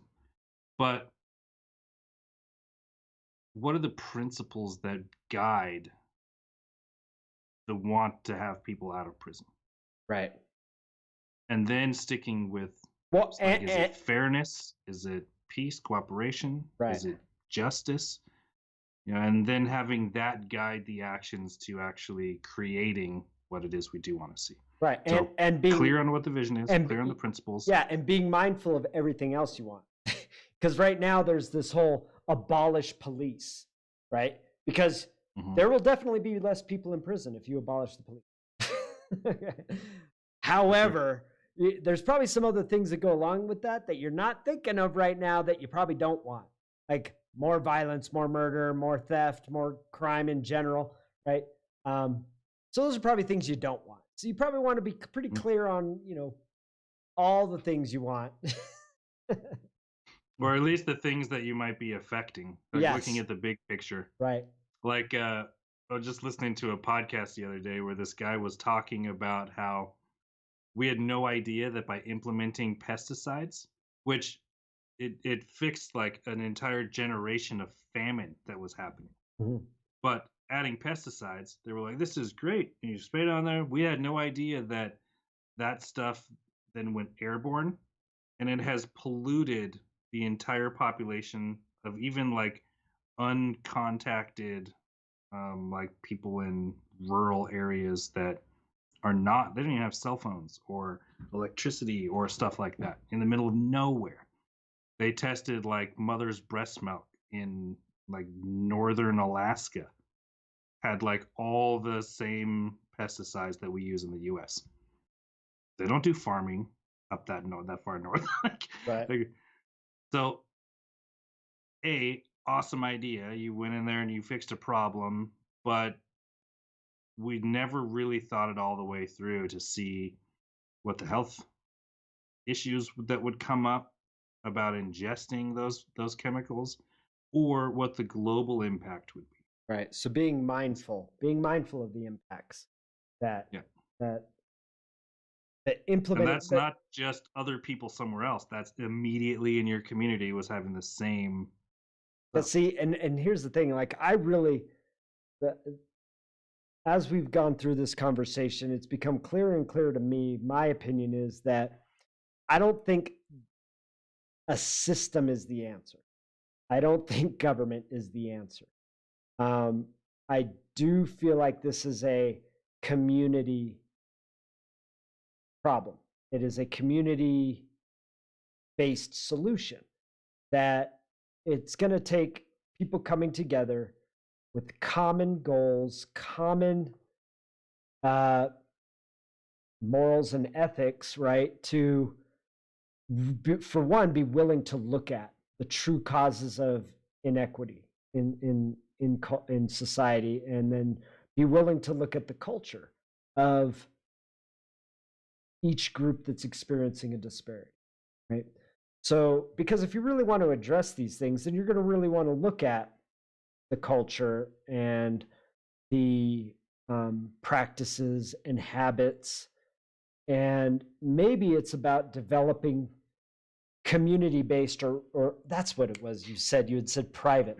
You had said, yeah, it was, you had said something about, it was something about a private business or something. And it clicked for me about a private approach, meaning not a system of government, not a system of the public, but actually systems of private foundations, organizations, the community itself, even like religious groups and everything else, because these are groups that will work at the level of community and that aren't going to exploit.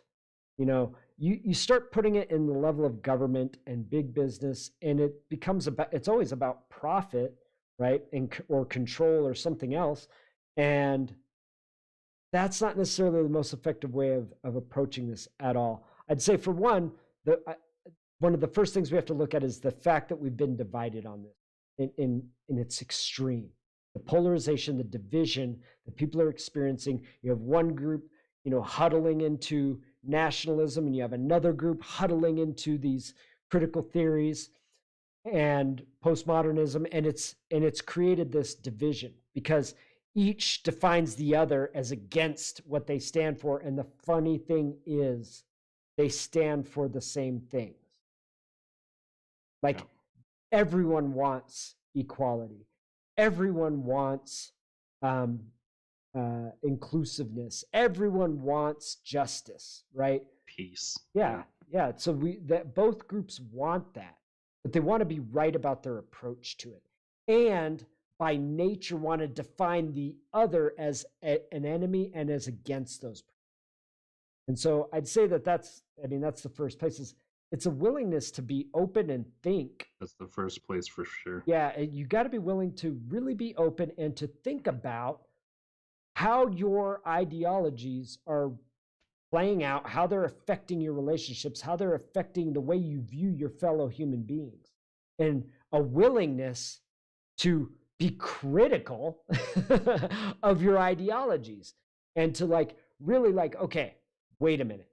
What if the presumption was that other people who don't necessarily believe in this ideology are also for equality, are also for inclusivity, are also for justice and fairness? What if that was the fundamental presumption? And then it's okay, well, how do we find common ground to create that within a community? And again, a willingness to really look at the causes of these, because these ideologies, I feel like they've really missed the point, because they've really missed the causes of the disparities we see, right? It has nothing to do with racism, again, not saying that racism doesn't exist. It does, but it's not dramatically affecting the outcomes of people's lives and experiences. It's not because of racism that you have such a high percentage of the prison population are African American. That's not racism that caused that. Maybe a small fraction of those people are there because of some racist activity of some individual, but the accusation is that the system itself is racist because there's an unequal outcome. It's ridiculous. That we're living in the outcome of racism. So we're living in the outcome, the outputs, the inequitable result of a system. That's what they're saying. Did I not say that? Well, no, it's like people are in prison right now, not due to anyone's actual racism. Right. Well, but the argument it may be like, again, from so long ago, due to slavery, right? Due to redlining, no. I know X, Y, and Z. Yes, and that is we're in the racist result. Yes, and that is the theory. Inequity in your outcome equals racist system. Now, right. What I'm saying is that's definitely not the case. But what I was saying was that there may be racist individuals who, because of their actions, some of these people did end up in. Okay, so I'm not saying that it's absolutely not the case that some racist didn't take some action that led to someone being in prison, and maybe in prison and not justifiably in prison. You know, there are people in prison who don't necessarily belong there and who didn't necessarily commit the crimes that got them there, right? So, and there may have been racism behind that, but you're talking about one here or there. You know, that it's not a massive system of racism because there's an unequal outcome. You have to be willing to look at the culture of, for one, crime, right? The criminal elements of your culture, of your neighborhood, of your family, of your immediate surroundings, right? And if you're not willing to take a critical look at those things and really ask the question of why is it that there's so much crime within that culture, then you can't really get at a solution. If you're just going to blame something that can't be fixed, because if you're just going to put the label of, well, it's right. Systemic racism. Okay, if it's systemic racism, show me where that systemic racism is so we can fix it. Right? Well, that's the catch. Like the the reason why there are such clustered areas of, say, African Americans is due to redlining. Can't get loans for these certain sections and stuff, which has led to less money in schools and less education, and then more Right. poverty and more violence and everything else, right? So that's they're saying that we're living in the result of it, but that's not something we can go back and No, it's fix, because it doesn't exist anymore. That is right? against the law. So if there are banks engaged in that, well, then they should be brought to task and there should be criminal charges and lawsuits. But the reality is that stuff's not happening. So Right. But they're saying we're still living in the effects of it. That's where the whole systemic racism argument is right right. now, is that all the stuff that has happened is what Yeah, we're it's living. a So it's no one's doing no it no no. anymore, but there's still these It's a way of creating a fallacy, right? A false um a false fact in that what you do is you point to like, oh, look at, back in the 30s, look at all this racism. Look, back in the 1880s, oh my God, look at how, Africans were being treated. And then you bring it back into today and you go, and that's why things are so bad. And that's just ridiculous because we are not, our culture is not what it was in 1880 or in 1930 or even in 1960 or 1970. We're in 2020 and this is a different world and it is a different country. And a lot of policies have changed over time from the inception of this country till now. It's been in constant flux. So to presume and to project some past inequity as if it is the result of what we see, or as if it is the cause of what we see now, it's a false premise. It's a fallacy. It doesn't logically line up. You can't it that why? Because there's too many variables or well, something? yeah. How do you again? Uh, let's look at the progression of like you were talking about redlining earlier. And actually, when there was Jim Crow laws, which were segregational and that was systemic racism that did exist, let's say back in the 50s, what's interesting is that if you look at the pace of Black families and the wealth that they were generating and the jobs that they were generating and the what do you call it, the quality of life that they were generating was outpacing all other ethnic groups, including whites. This is while there were laws of segregation in place, right? So it's even back then when there was systemic racism, you had this upward mobility that was occurring. Okay. Now, all those laws are gone. They've been gone. And yet, what you've seen is a decline. Since the mid to late 60s till now, it's been a decline. How was there upward mobility in the 40s and 50s when there were segregational laws and discriminatory laws and things in place that truly were systemic racism?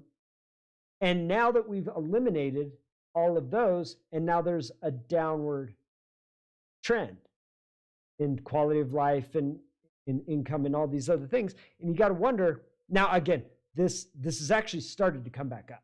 So I would say maybe from the mid to late 60s to, let's say, the 90s, or the late 90s, early 2000s, it was kind of a descending thing. But we have noticed that there is some upward mobility occurring, especially within the last, last couple years at least. But it's to blame it on something that no longer exists. Okay. Fact. People start off with nothing and create a lot. There are immigrants who come to this country, and within one generation, they come here in their teens and create a high level of success for themselves. With it, before they even have children, or before their children become adults.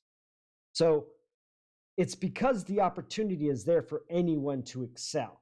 So if an immigrant can come to this country and create a high level of success in one generation, why wouldn't people who are here already be able to generate that? And I'm talking about people who come here with nothing. That it happens, Right. you know.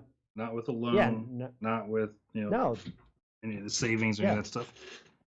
they build themselves up. So the opportunity is there. So to say that, like, I mean, it'd be just as ridiculous to say, well, because my great great great great grandpa was a slave, that's why I'm not doing well. That's definitely not personal responsibility, right? Well, the other way that I've heard it talked about is because so many white families in this country owned slaves, they were able to amass a significant wealth that still gets passed down, or land, or something Right. like that. It's the Yeah, same story, but it's on the other go side. around and ask all your white friends about all the wealth they inherited. Again, you're talking about the 1%. Nobody's inheriting shit. right. I didn't get shit. Did you get shit? Like, I didn't inherit nothing. No, I'm hoping for some stuff, but Yeah. we'll see. What? Maybe like a bike, a guitar, a set of drums, maybe. Some And some debt. Yeah. I don't know. Yeah, I'm I'm going to inherit my dad's debt. But I mean, the vast majority of people start with nothing.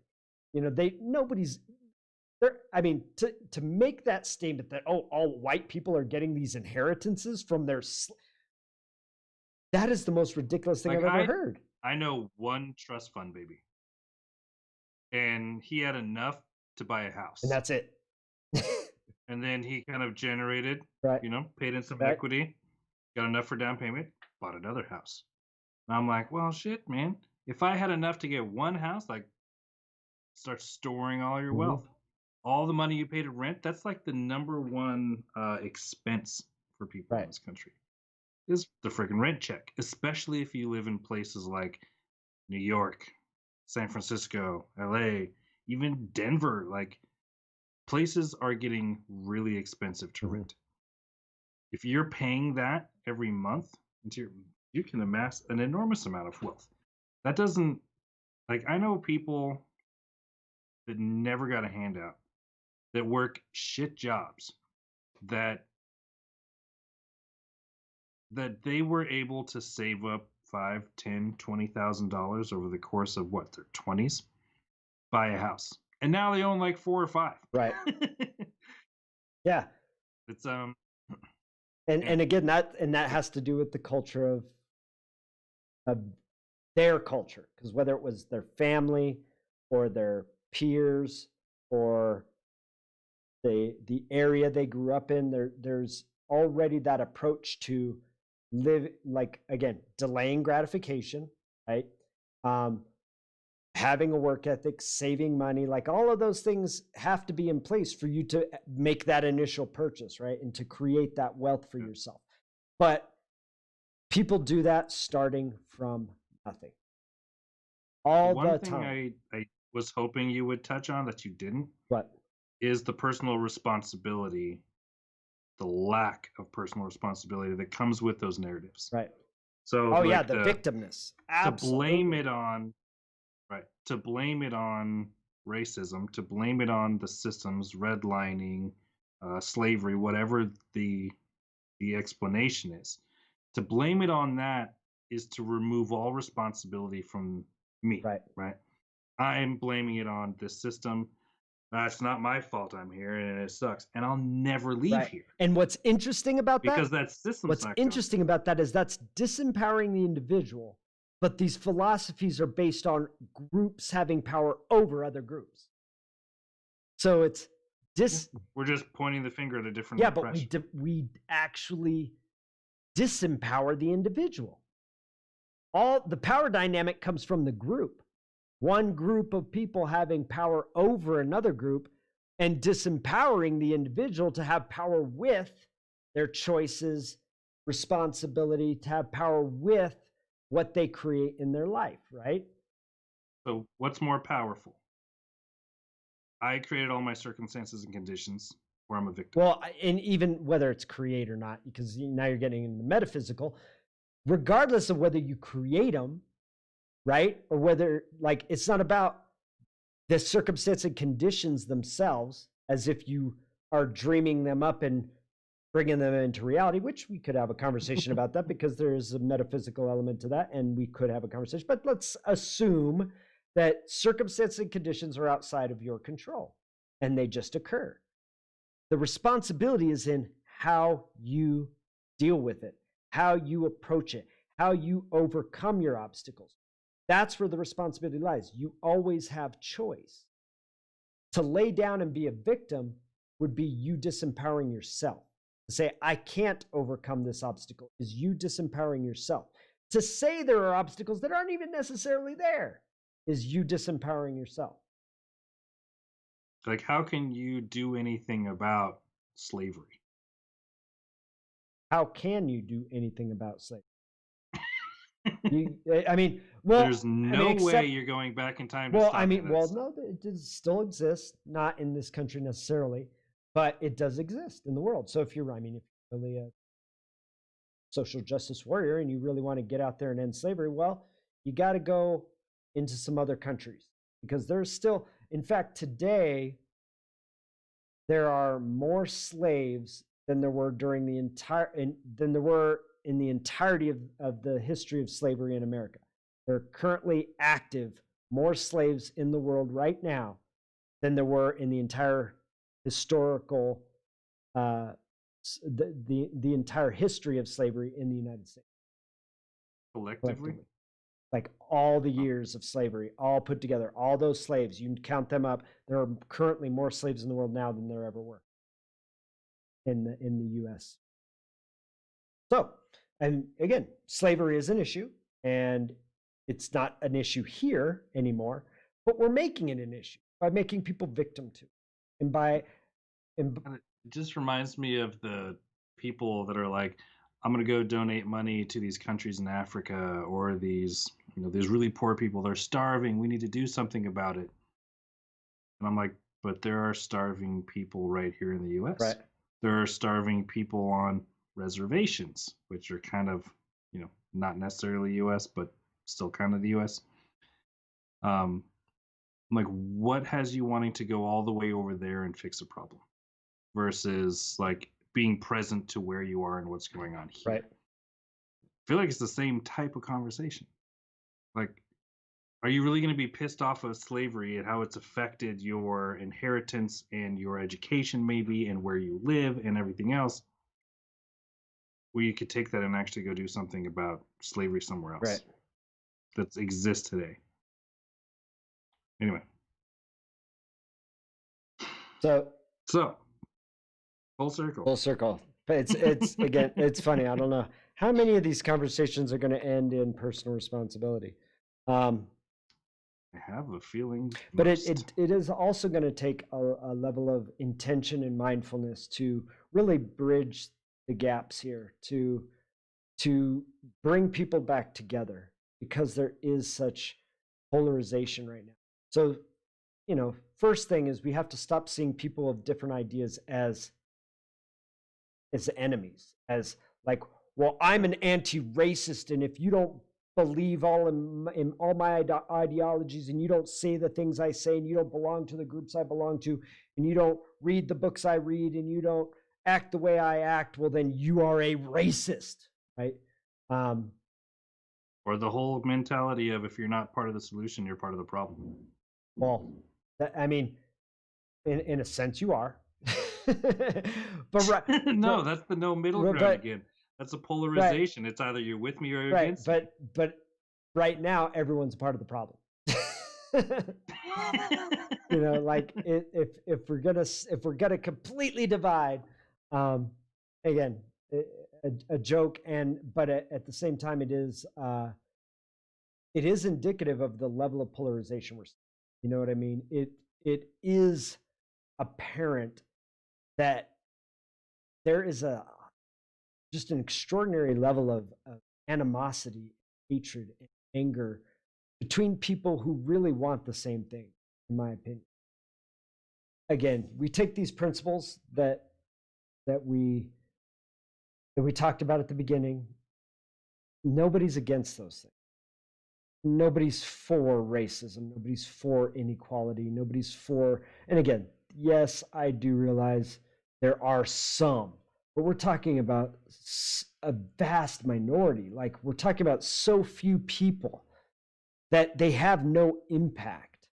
Like, I know for a fact that it isn't a bunch of racists, people who truly believe in their racial superiority over another race, that has created this division in this, that has millions, tens of millions of people opposed to and demonizing tens of millions of other people. Like, that's not the work of a couple of, white supremacists or KKK members. They make up such a minute fraction of the population. And again, it's quite apparent what's creating it is this absolutism in my philosophy is right, your philosophy is wrong. If you don't agree with my philosophy, you're against me, and you're the enemy, and you're a racist. And it's by its nature, by the tenets of these philosophies, of these doctrines,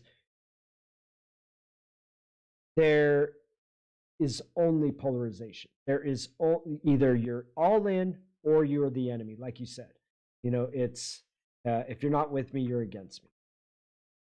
So this is why personal responsibility is the key to all of this, because you can't write in laws, statutes, anything to control people's minds.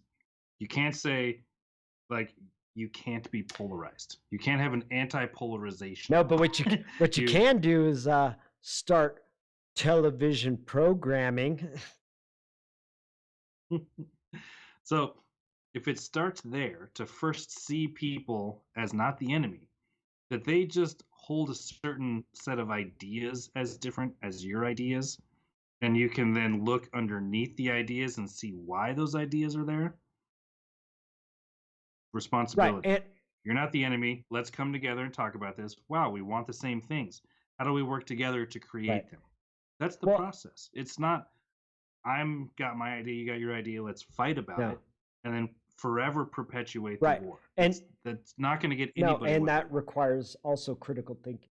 See, I would say that probably one of the reasons that we should have named this critical thinking, not one of the reasons why there's so much possession by ideologies is I think, in my opinion, that there's an insecurity of people. They want and need acknowledgement. They want and need an authority. And when you have an ideology that tells you, oh, well, if you act this way and you think this way and you talk this way, you're a good person. And all the people who aren't doing this, they're the bad people. If you see yourself as a good person, you're gonna be like, oh, well, I'm a good person, so I'm gonna start talking like that, and I'm gonna start acting like that. And so you don't even really question the ideology. You don't even really know the nature of it, really. Because or that it is an ideology. Yeah, you're not studying it. You're just seeing, well, everyone on TV is doing it. Everyone, you just start following along because people have this need to be like the group, to assimilate, to conform, right? To fit in, to be accepted, to be like part of the group, part of the tribe. Right. So there's other principles that need to be embodied in order for us to move forward. One of them is courage.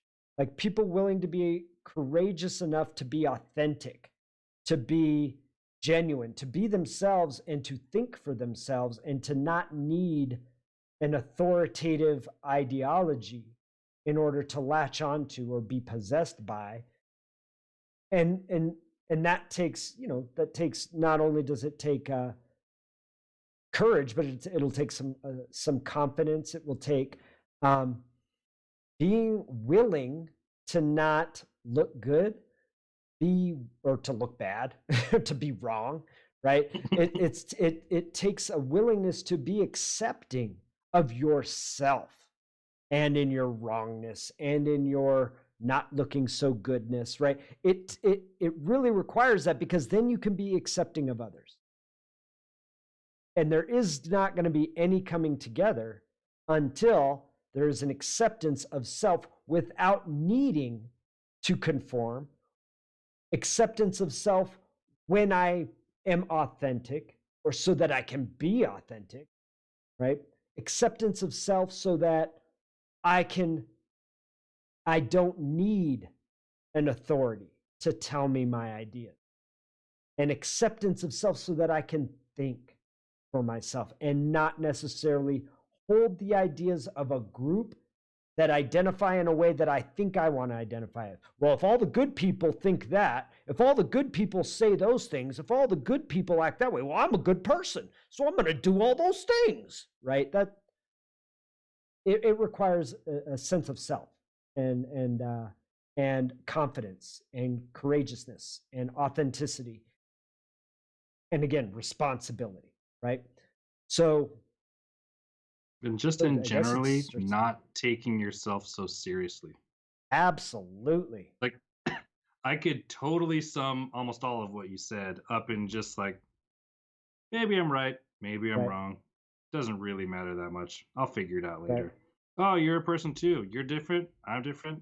Whatever. It's okay. I don't like this. The strictness that comes along with ideologies like this is really why ideologies, or I should say, when ideologies become a right. problem. Yeah, Is if you affix so firmly to it as if it is a yeah, and fact. that's the possession element. That's why when I say being possessed by an ideology, that's what I mean. Is that you can't separate yourself from it. You've completely embodied all of the, I don't want to necessarily say teachings, but all the principles of it, and you won't let go, because you are in a space in the mind of believing that Mm. it's what's right, right? I've actually seen people identify with Mhm. ideology. Like, oh, I am a X, Y, Yep, and yep, Z. Not I believe in X, Y, right. and Z. Yeah, That's totally yeah, different. I am a this, I am a that. The bumper sticker people, Yeah. Bumper sticker yeah, culture. bumper sticker culture. When you wear your personality on your bumper.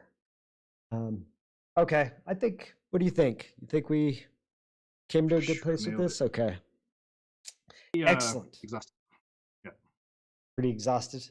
Exhaustive, like we've Oh, exhausted. I think all the thoughts that we talked about a little bit before and on this call, I don't think there's much that we really left out. Um, right, I, and I really do appreciate you letting me kind of play advocate for a second right. and pushing you about the race stuff because I've got my understandings of racism Hmm. and the effects and inequities and stuff that are playing out. And I'm like, I really wanted to push you to see what you thought about all of history having had racism and how it's playing out today. And Right. I think the biggest part to take away from this is the personal responsibility. You have the Yeah. choice to either live in that box of being victim and having power over, like someone has power over you, and that's why none of this is working out for you, Mhm. or like I've even felt bad for what I do have sometimes instead of Right. fortunate and in a space of gratitude and stuff. And it's like that's being lost too. I don't want to tell people that I make money at all Right. doing what I do and like living how I live. It's like I've actually had people pissed off at me for not working hard enough, for getting quote For unquote not working as handouts. Like for instance, right. my mom is it's like such a I want to there's a word for it, but she's resourceful, extremely resourceful. And to the point where when I went to college, and I changed my major halfway through. I was in college for like 5.5 years. When I Right. was done, I owed $1,000 in student debt. Nice. And I'm like, Nice. I don't tell people that my mom was like, because I don't like, I got African American scholarships and grants and stuff. I got Native American scholarships and grants. I got Italian American scholarships. Like, but my mom was like, he's some of this and he's some of that and he's some of this. She just like helped me find all of this stuff and people that would support monetarily. And I'm like, Right. I tell people that like, oh, the privilege that comes along with being like, what, every race ever? Like, like my intersectionality, like is anyway. I'm like, it's something that is extraordinarily important is how you carry your history because it plays out in the future and it's either playing out as I'm a victim or playing out as like this is me and owning it and Yeah. doing what you gotta do. Everyone's got to struggle, man. It's just how you deal with your struggle. Yeah, absolutely. Absolutely. Yeah. Because there is, well, we went through this in the last one, the path to freedom, right? Mhm. That there is suffering. I'm glad we did that one Yeah, first. there is suffering. And there are very few who don't have it, who don't experience it. And I, besides personal responsibility, I'll also say that it is extremely important for us to also empower others, to not label others as victims, to not put them in a place of being victim, to not just to stop perpetuating a victim mentality, especially pushing it on another person. You know, say, oh, well, you're a victim. You're a victim. You're a victim. You're a victim. Like, you are taking away a person's power. Now, granted, I do believe in free will and I do believe in choice, and I do believe that each individual has the capacity to think for themselves and to realize, like, wait a minute, I ain't no victim. You're calling me a victim, but I don't see me as a victim. But when you do it to a 5-year-old, you know, it becomes embodied, and they don't necessarily they take your word as truth. You know, especially if you're a parent, you know, or a teacher, and you're telling you're a victim, you're a victim, you're a victim. Oh, and you're the oppressor, you're the oppressor, you're, you know, they're doing this to kids, and that's terrible. It's terrible, you know, to Literally demean them. imprinting psychology. Yeah, yeah, making them wrong, disempowering them, making them victim and victimizer. 5-year-old kids, they're victims and they are victimizers. They aren't oppressors or oppressed. I mean, did you feel Not yet. Yeah. Did you feel oppressed at 5? No, man, I didn't even know the word. Exactly. I mean, if I did, I'd have been calling mom and dad the oppressors and not letting me get everything I wanted at the store. And that's kind of what This is child abuse. and that's kind of where we're at. That's kind of where we're at, because that's almost the same approach that we're seeing, is that, you know, I want this. Okay. Well, other people who have that had to work for that. You know, and that's, you know, Nothing stopping yeah, you. go get it. Go for it. You know, there are no obstacles. No, it's sexist, it's racist, and I can't achieve because of sexism and racism. I'm a victim. I'm a victim. I'm a victim. I feel, again, at that level, that is your mentality, your mindset. That victim, that choice to be a victim over that choice to be responsible, is holding more people back than it. And I'm amazed that it's just being perpetuated at the level that it is, and that it's being multiplied, and that it's, I mean, I don't know. I guess I figured, I've been doing this a long time, and I always saw humanity kind of moving up and away from being victims and choosing responsibility. Like, I saw, like, humanity moving along this progressive line of personal responsibility and personal empowerment and courageousness and authenticity and trust and trustworthiness. Like, I I kind of just saw humanity as like, yes, it's going to go up. It's going to go up. And then a couple years ago, all of a sudden, it seemed like it started going down. And all of a sudden, we're like, woo, it's like we did a nosedive. All of a sudden, everyone wanted to be a victim, and everyone wanted to make everyone else into a victim. And I think if we look around, I think that you can see where it's heading and where it's gotten us. Do we want this? And also, it's incredibly important to make sure that we're not labeling being a victim as a bad thing. No. Being a victim, the Choosing. choice of an experience of a past event, it's not happening now, it has happened. That can empower people incredibly to drive their life and to like change lives and really like create and maintain amazing things in the world.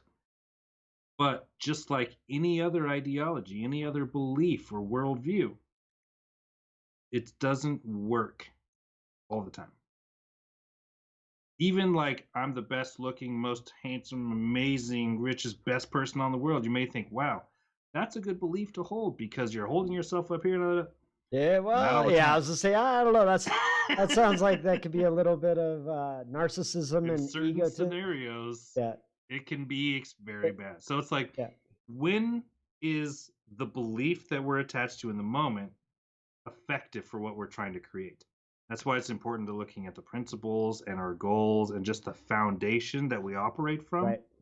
Otherwise, all this stuff up here is ineffective. Right. And looking at the impacts, on the people around us and on ourselves and on our communities and things like that. It's important to be mindful and to be able to think for oneself and to think about things and to be critical and analyze and dissect. Be in discovery. Yeah. I'd say one of the most dangerous places to be is to be in like, I know and I'm right. And humility is definitely a valuable What is virtue. that saying? The more you know you don't know. Yeah. Well, So my if you know something... my favorite. Remember, it was Socrates. It was Socrates who said that. And my favorite is the quote from Bill and Ted's Excellent Adventure, where they were reading about Socrates, and he said, man who truly knows something knows he knows nothing. They look at each other. That's us, dude. That's my favorite Socrates reading is by Bill and Ted. That's awesome. I mean, it's highly applicable right now. Yeah. Well, it's valuable. It's valuable to be in question rather than to assume you have the. It's not only valuable, it's powerful, because there's in a question there are infinite possibilities, right? But in the answer, there's only one possibility. So there's just the one. There's just the one. So if you sit on like, yes, this is the answer and this is right and I am right, and you sit in your righteousness, you've limited your possibility and your potential for the future. And I've actually had people ask me like, oh, what do you believe? Are you for vaccines, anti-vaccine? And I'm like, based on the information I have today, I'm working with the belief that X, Y, Z, whatever the answer is, right? And they're like, but you don't know?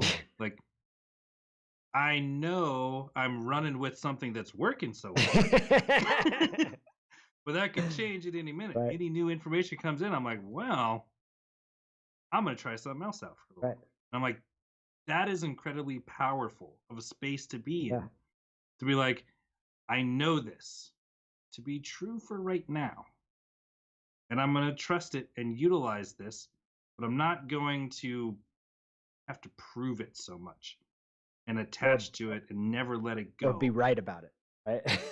Be right about yeah, because that's it. That's it. I've kind of been right about it sometimes. Right. But it's a good practice for me anyway to like, I don't have to be right today. Let me be open to listening. That's Absolutely. It's a powerful spot. All right. I think we've beat this horse. Beat it. All righty. Well, thank you very much, Gingy, for this conversation.